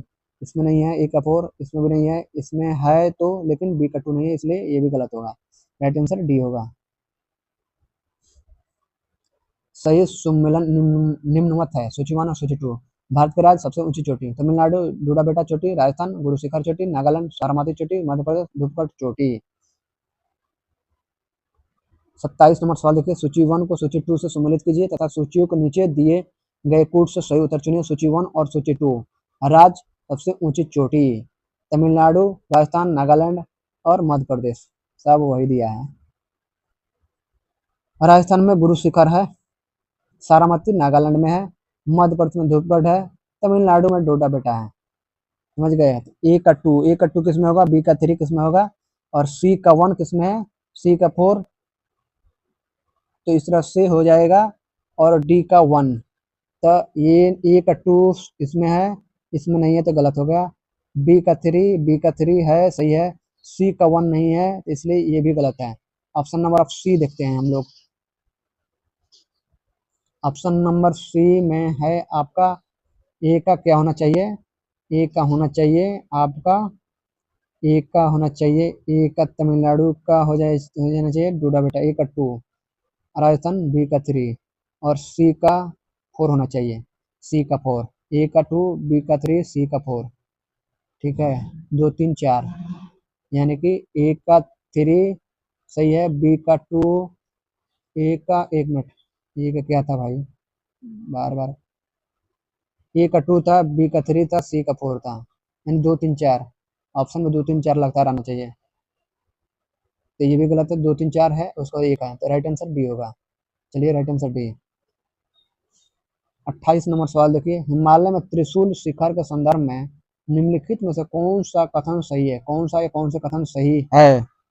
तो आपका पहला, यह उत्तराखंड के बागेश्वर जिले में स्थित है, बागेश्वर जिले में स्थित है। दूसरा, यह चोटी 7500 मीटर से भी अधिक ऊंची है, यह चोटी जो है 7500 से मीटर से भी ऊंची है, यानी 7500 मीटर से भी ऊंची है। नीचे दिए गए कूट से सही उत्तर चुनिए। कूट केवल 1, केवल 2, सी 1 और 2, ना तो 1 ना ही 2। राइट आंसर केवल 1 सही है, या सही है, ये वाला गलत है। 2 नंबर क्या है आपका, रॉन्ग है, रॉन्ग। केवल इसलिए सही उत्तर पूछ रहा है तो केवल 1 सही है। त्रिशूल 3 हिमालय पर्वत चोटियों का एक समूह है, जिसकी सबसे ऊंची चोटी त्रिशूल 1 की ऊंचाई लगभग 7120 मीटर है, जबकि त्रिशूल 2 की ऊंचाई लगभग जो है 6690 मीटर, एवं त्रिशूल 3 की ऊंचाई जो है लगभग 6008 मीटर है। यह उत्तराखंड के बागेश्वर जिले में स्थित है। यह समूह भगवान शिव के त्रिशूल के समान प्रतीत होता है। इसलिए आज तक के लिए यहीं तक। कल जो हम लोग पढ़ेंगे घाटिया, घाटिया से आगे पढ़ेंगे। तब तक के लिए मुझे इजाज़त दे दिए। अपने दोस्त को जय हिंद, जय भारत, भारत माता की जय। और मैंने आपसे वादा किया है पूरे जीवन फ्री में पढ़ाऊँगा, तो फ्री में पढ़ाऊँगा। मैं आपका दोस्त हूँ। और ये जो है घटना चक्र का क्या है, तो सामान्य भूगोल है, सामान्य भूगोल है। घटना चक्र का क्या है, तो सामान्य भूगोल है। हम लोग सामान्य भूगोल पढ़ रहे हैं घटना चक्र का। और 2026 का जो न्यू घटना चक्र के बुक आई है उसी को पढ़ रहे हैं। क्लास जो है ये आज चौथा है, क्लास 4 है, यानी चौथा है। क्लास 3 करा चुके हैं, हिस्ट्री का भी क्लास 3 क्लास करा चुके हैं, हिस्ट्री का, पॉलिटी का 1 क्लास करा चुके हैं। ये ज्योग्राफी आज क्लास चौथा है। तो प्ले लिस्ट में जाकर आप देखिए। ये आपका चैनल है, लाइक सब्सक्राइब कमेंट जरूर कीजिए। और अपने माता पिता परिवार समाज का ख्याल रखिए, अपने पैसों को बचाइए। फ्री में अगर पढ़ने को मिल रहा है तो फ्री में पढ़िए, बेकार में अपने पैसों को बर्बाद मत कीजिए, क्योंकि समय जो है सही नहीं चल रहा है। तो लाइक सब्सक्राइब जरूर कीजिए। ये आपका अपना चैनल है, और मैं कोई टीचर नहीं हूँ, ना ही मुझे कोई टीचर बनने का शौक है। तो आप लोग जो है लाइक सब्सक्राइब जरूर कीजिए। जय हिंद, जय भारत, भारत माता की जय। अपना ख्याल रखिए, अपने माता पिता परिवार समाज का ख्याल रखिए, लाइफ में आगे बढ़िए। चलिए मिलते हैं। कल जो है हम लोग घाटिया से आगे पढ़ेंगे। तो चलिए आगे बढ़ते हैं।